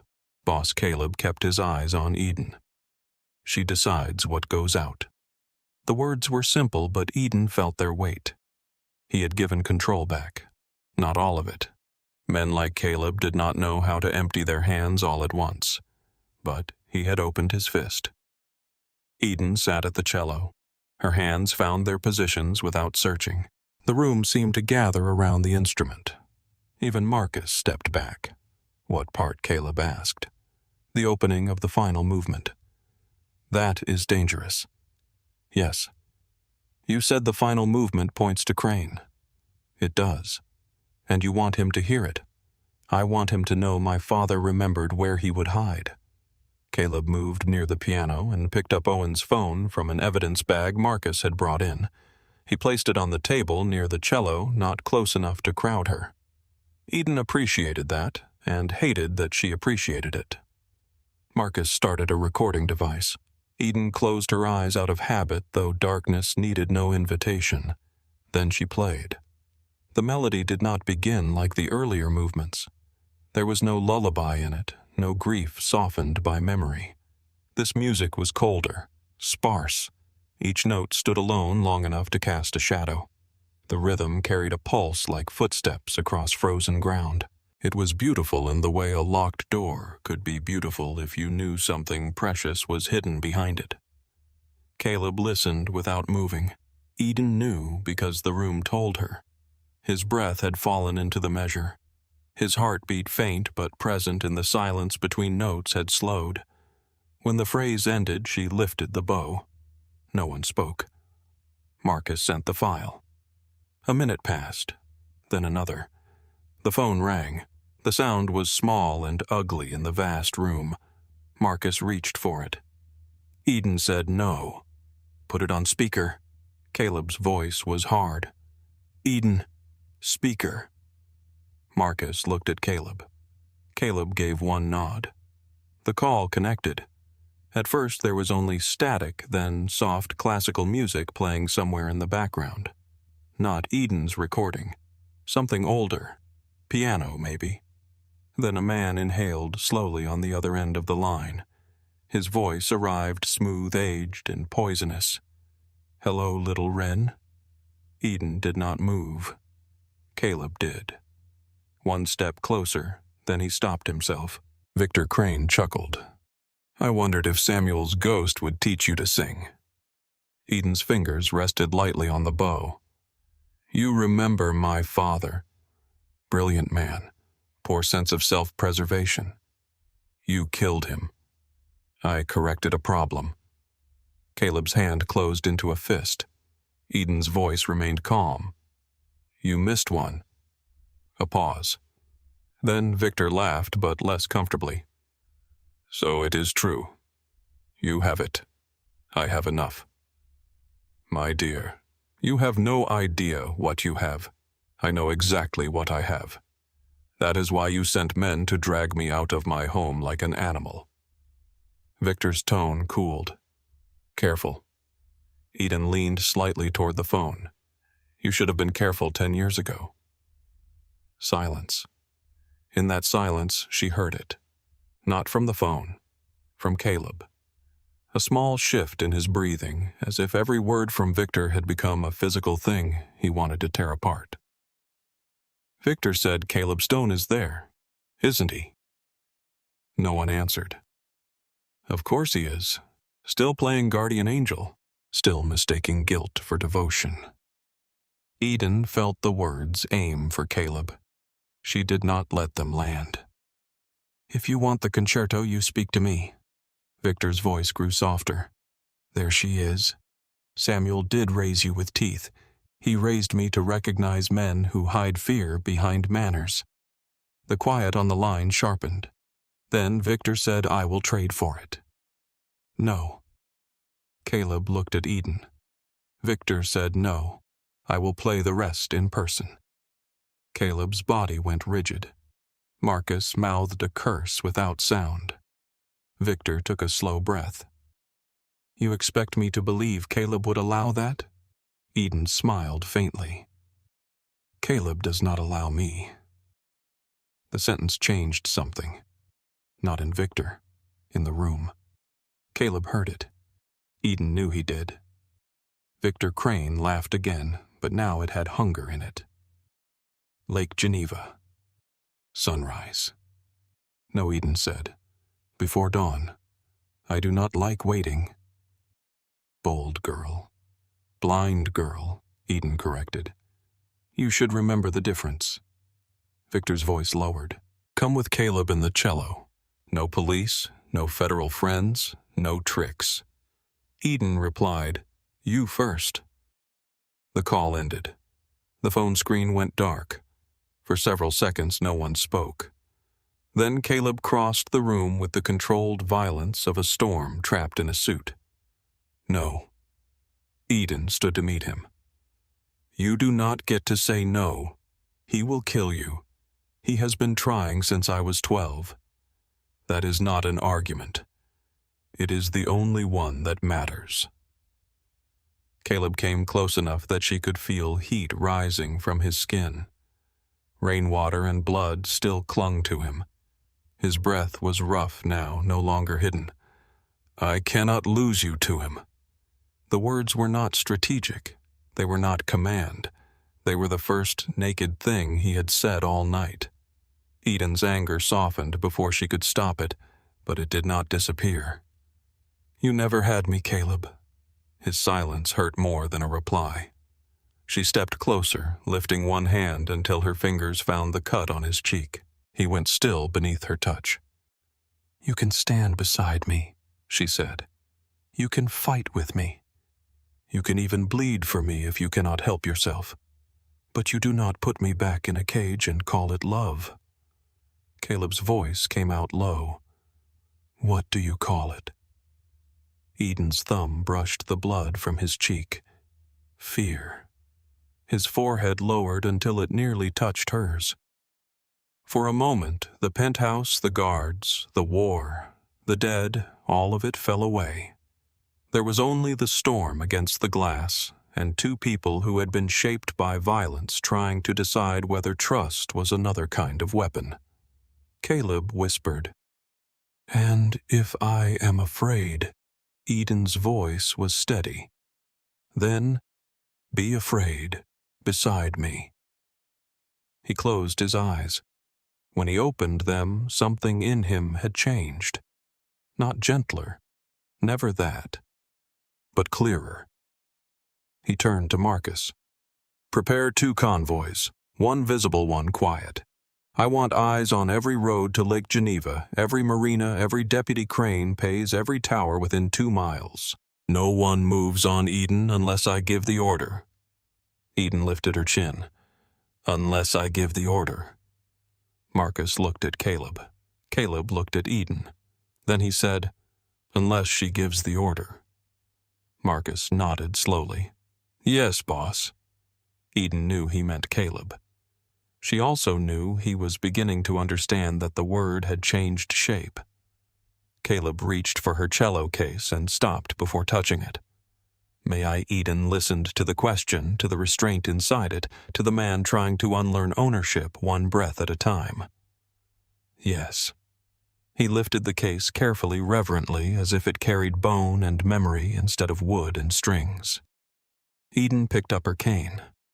The blade slept inside it. The music slept inside her. Somewhere across the dark water, Victor Crane waited inside his old estate, believing he had summoned a blind woman to surrender. Eden walked toward the elevator beside Caleb Stone, and every armed man in the penthouse stepped out of her way. No one told them to. That was how Eden knew something had changed. Before, the men in Caleb's world had moved around her as if she were a fragile thing to be guarded, carried, placed behind doors, and spoken about in low voices. Now their silence had weight. Their breathing shifted when her cane touched the marble. Marcus Reed opened the elevator himself, and even he, a man who looked death in the mouth for a living, kept his eyes on the white cane in her hand. The blade inside it was hidden again.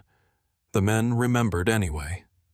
Caleb stood close enough for Eden to feel his presence, but he did not guide her. He did not place a hand at her back. He did not steer her toward the elevator as if she belonged to his momentum. He waited. Eden stepped inside first. Only then did he follow. The elevator descended in a hush of steel and pressure.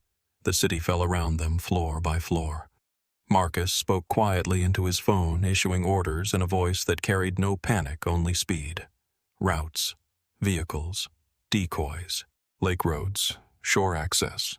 Names of men Eden did not know and never wanted to know, all pulled into motion because one old monster in Wisconsin had finally reached close enough to touch. Caleb did not speak until the elevator passed the 20th floor. You do not have to perform for him. Eden turned her face toward him. Yes, I do. He wants the concerto. That does not mean he deserves to hear it. My father wrote it for me. Victor Crane only gets to hear the part that buries him. Caleb's breath shifted. There was pride in it. And fear. Eden found she could recognize both now. The elevator doors opened into the private garage. Engines idled in the distance, low and powerful. Men moved around the vehicles with the careful silence of professionals. Rain had washed the city clean above ground, but below the tower the air smelled of concrete fuel leather and weapons.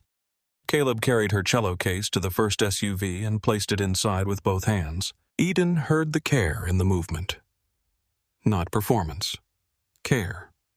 She stood behind him. You carried bodies with less reverence. Caleb looked over his shoulder. I have known some men worth less than wood and strings. That is almost sweet. I would not go that far. A small laugh escaped her before she could stop it. Caleb heard it, and for one heartbeat the garage seemed to hold that fragile sound like something rare. Then Marcus opened the rear door. Roads are wet but clear. Decoy convoy leaves first. We follow 3 minutes behind. Crane has watchers on the expressway, so we take the lake route north, then cut west. Caleb nodded. Any word from the estate private security doubled at the gate. Local deputies parked half a mile out. Crane has jammers active, but our people are already working around them. He thinks we are coming loud. Eden touched the side of the SUV and found the door frame. Then we arrive quiet. Marcus looked at her for half a second. Yes, ma'am. Ma'am again. This time it did not make her want to laugh. Caleb helped her only after she reached for his hand. His fingers closed around hers, warm and steady, and released the moment she was seated. The difference was small. It mattered anyway. The convoy moved out before dawn. Chicago passed around them in fragments Eden could not see but knew by sound. Tires over wet pavement, the hard echo of buildings, the hollow roll beneath overpasses, the far cry of a train. The city was half asleep, half bleeding, unaware that a war was being carried north in black vehicles with dark windows and men who had already made peace with violence. Eden sat with the cello case across her knees. Her cane rested beside her thigh. Caleb sat across from her, not touching, watching. She could feel his gaze on her face like heat through smoke. Ask, she said. What you have been quiet for 12 miles. That bothers you? No. It tells me you are thinking too loudly. His mouth moved. Maybe a smile, maybe not.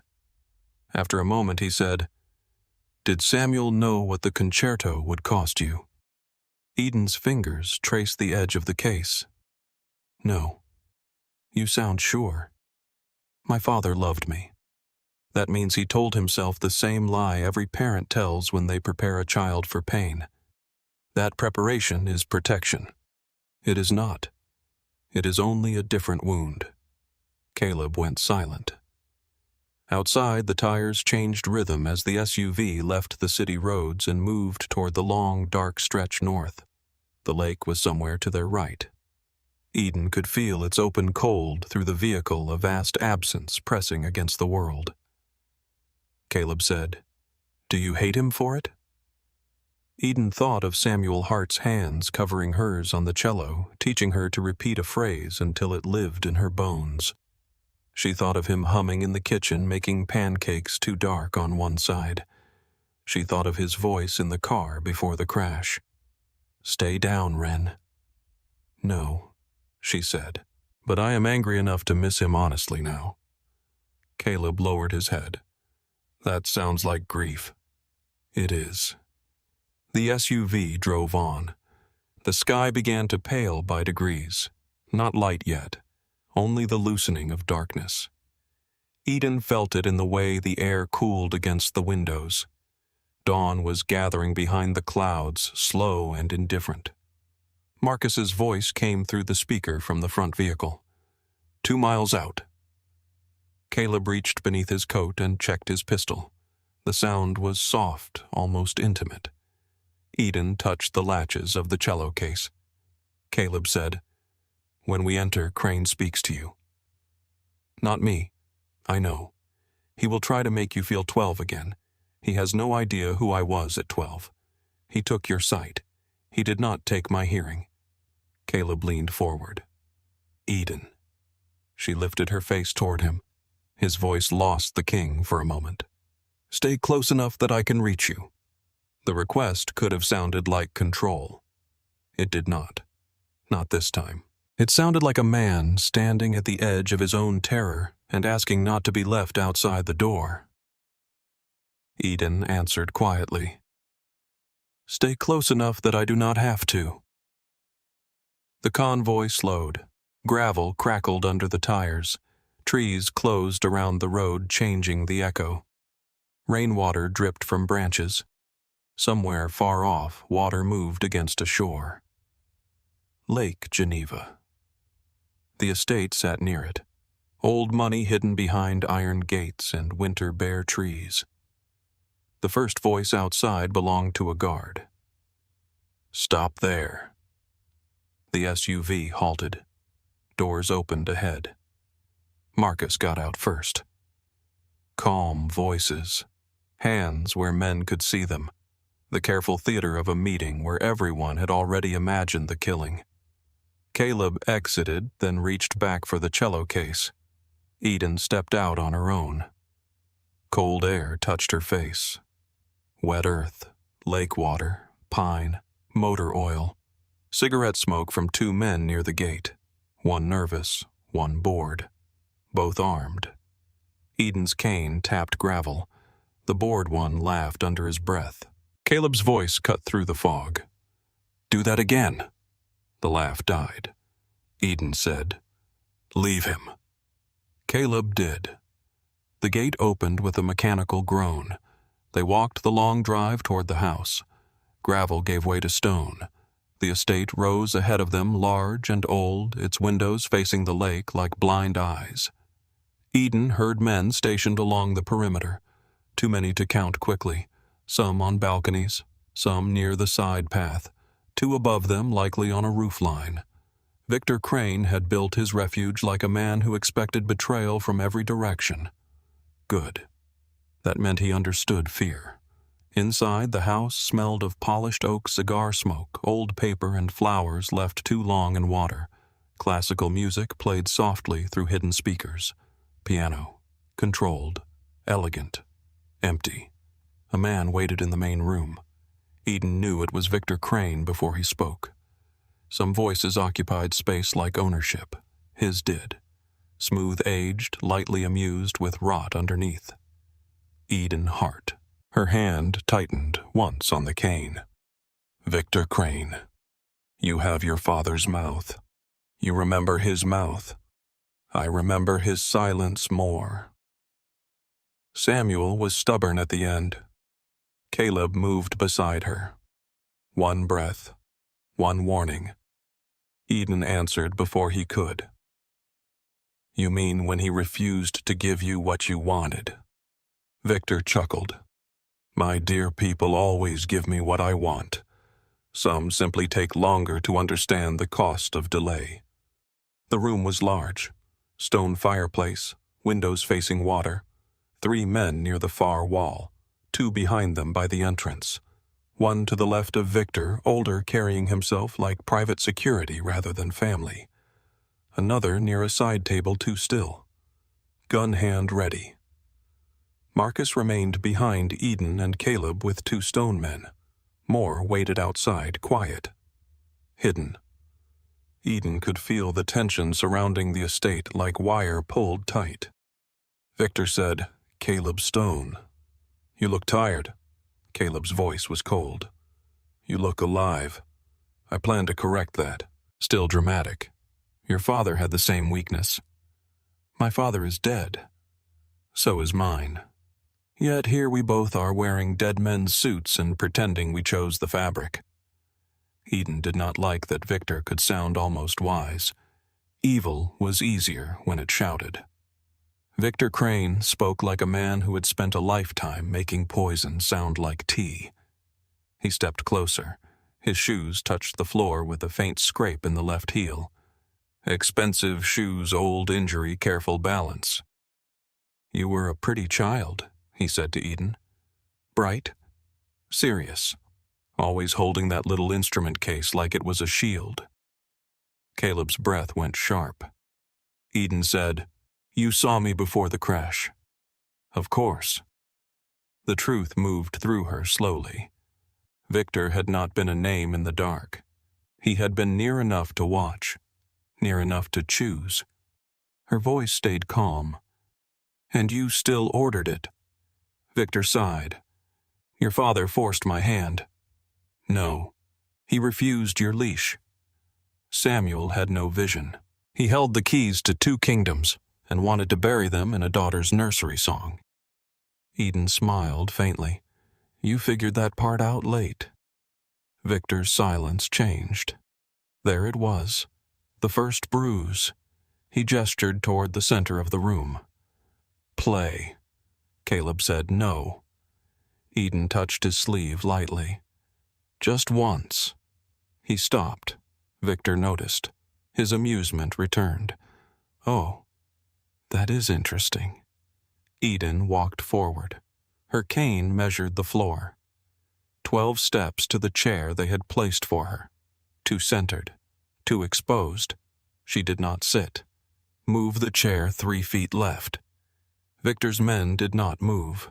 Eden turned her face toward him. "The acoustics are wrong where it is." Victor laughed softly.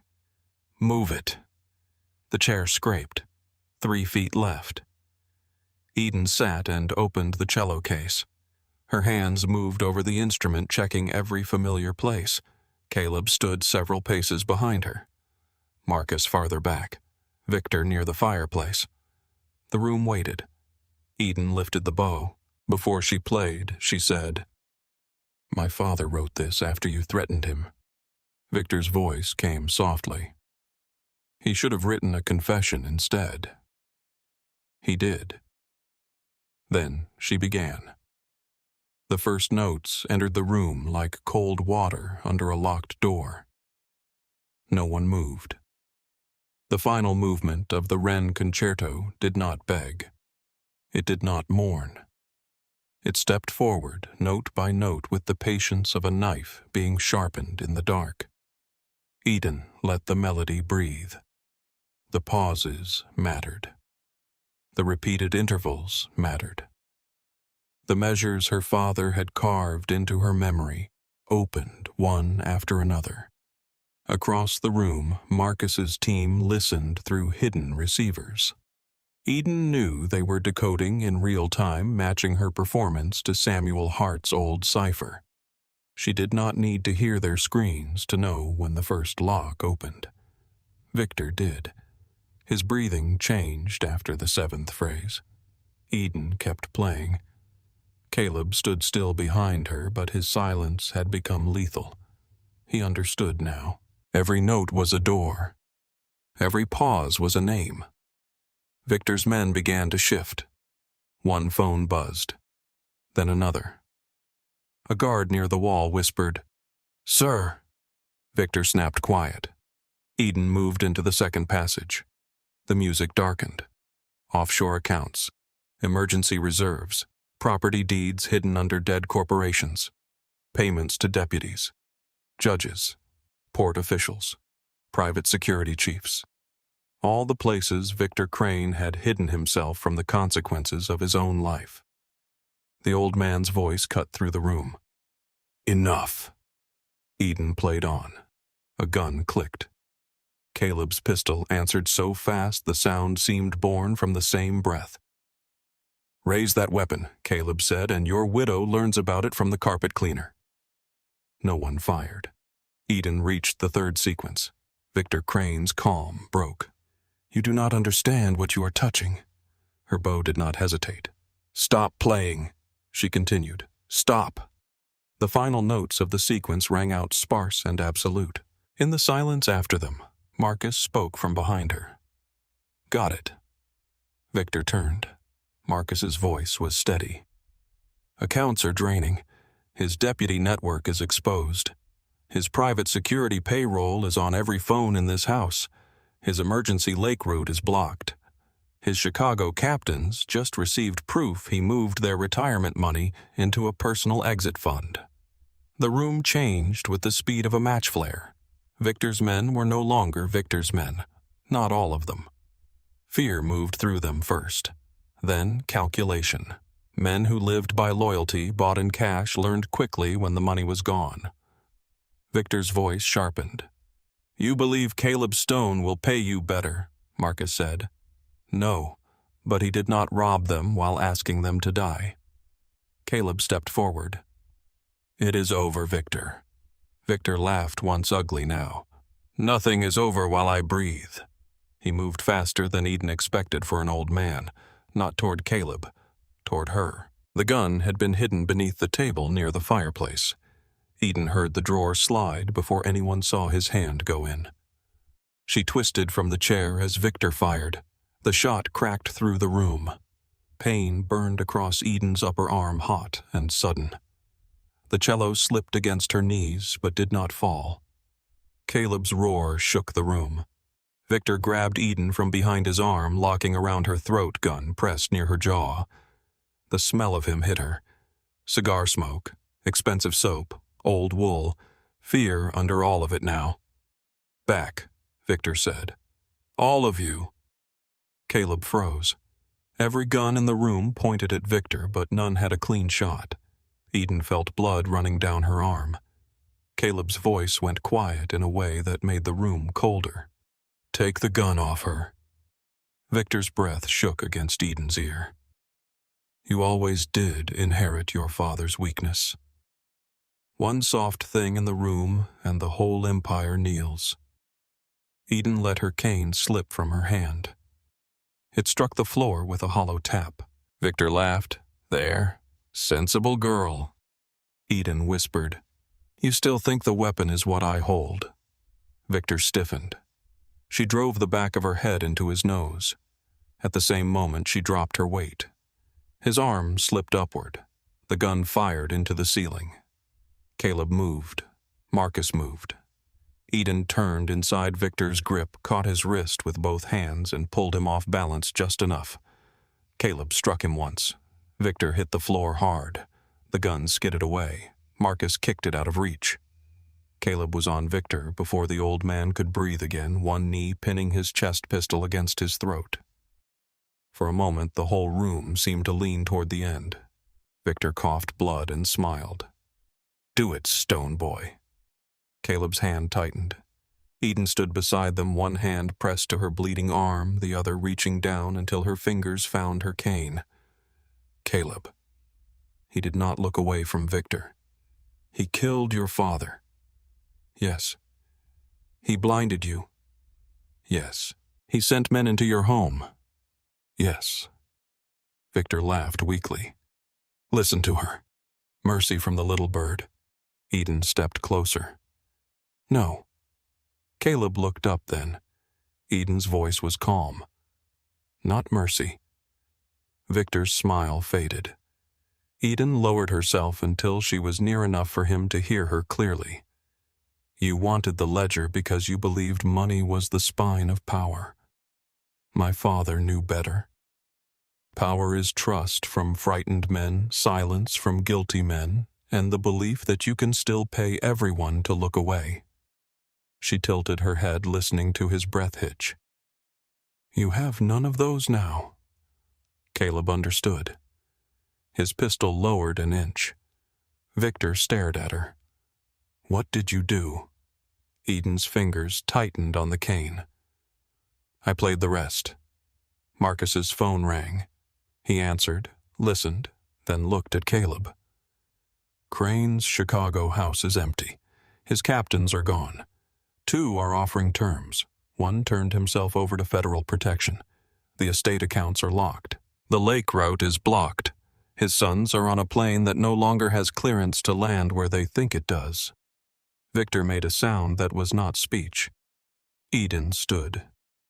Death would make you a legend to men who still need one. I would rather leave you alive long enough to hear every door close. Caleb rose slowly.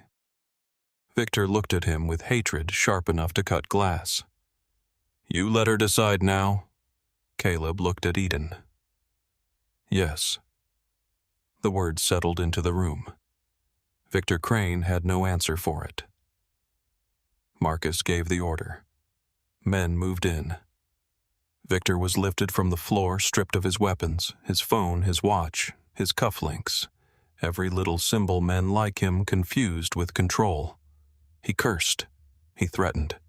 He named judges and sheriffs and senators. Nobody in the room looked comforted by the names anymore. When they dragged him past Eden, he stopped fighting for one breath. You are your father's daughter, he said. Eden turned her face toward him. No, she said. I am what you left behind.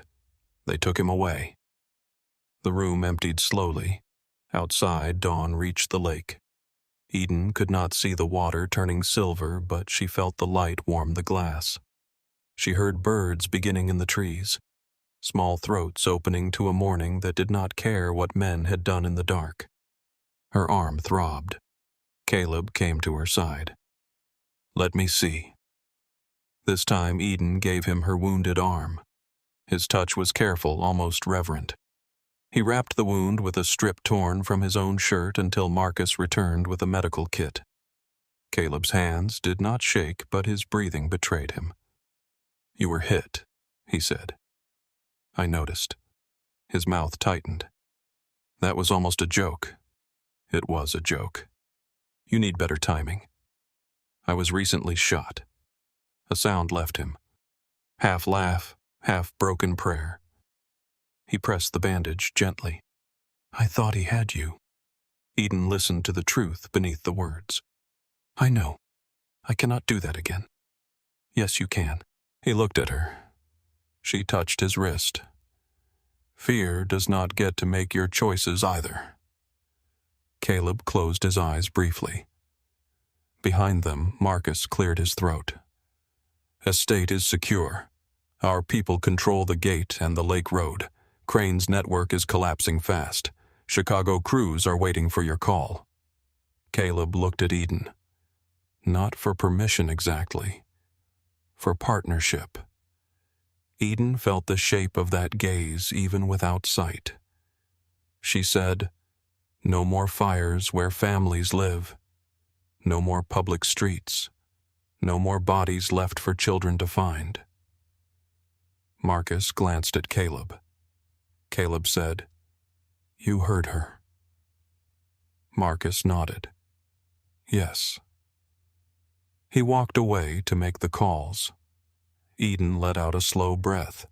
The cello stood near the chair unharmed except for one string pulled slightly loose. Eden crossed to it and touched the wood. The instrument was still warm from her body. Still whole. Caleb came beside her. Your father saved more than he knew. Eden's fingers rested on the strings. He also damned more than he meant to. Yes. She appreciated the answer because it did not ask her to forgive the dead all at once. They returned to Chicago after sunrise. The city was awake when the convoy crossed back into it. Traffic thickened.